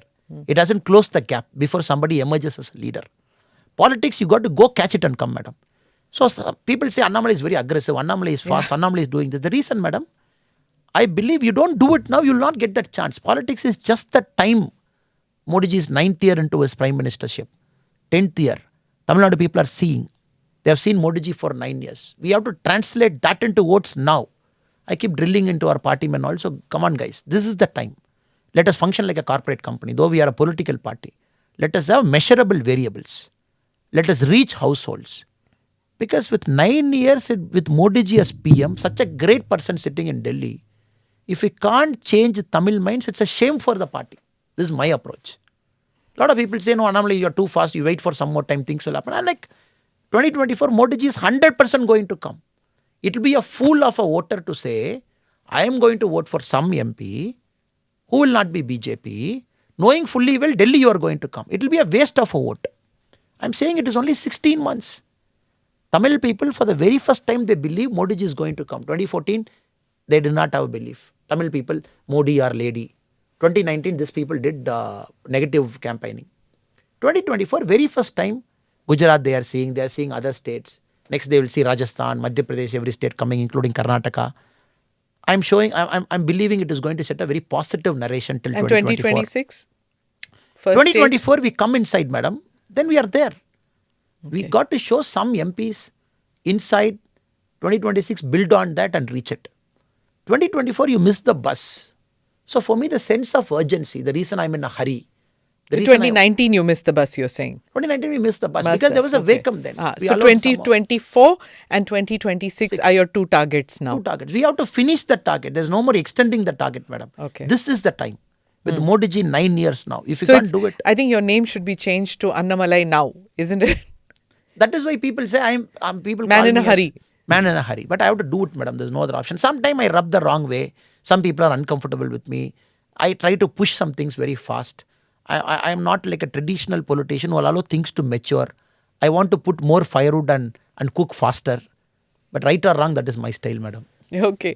All the best to you. We look forward to seeing your career path. Thank you, madam. Thank you so much. Thank you. Thank you, madam. Thank you for watching or listening in to this podcast. Do like or subscribe on whichever channel you have seen this or heard this. Namaste. Jai Hind.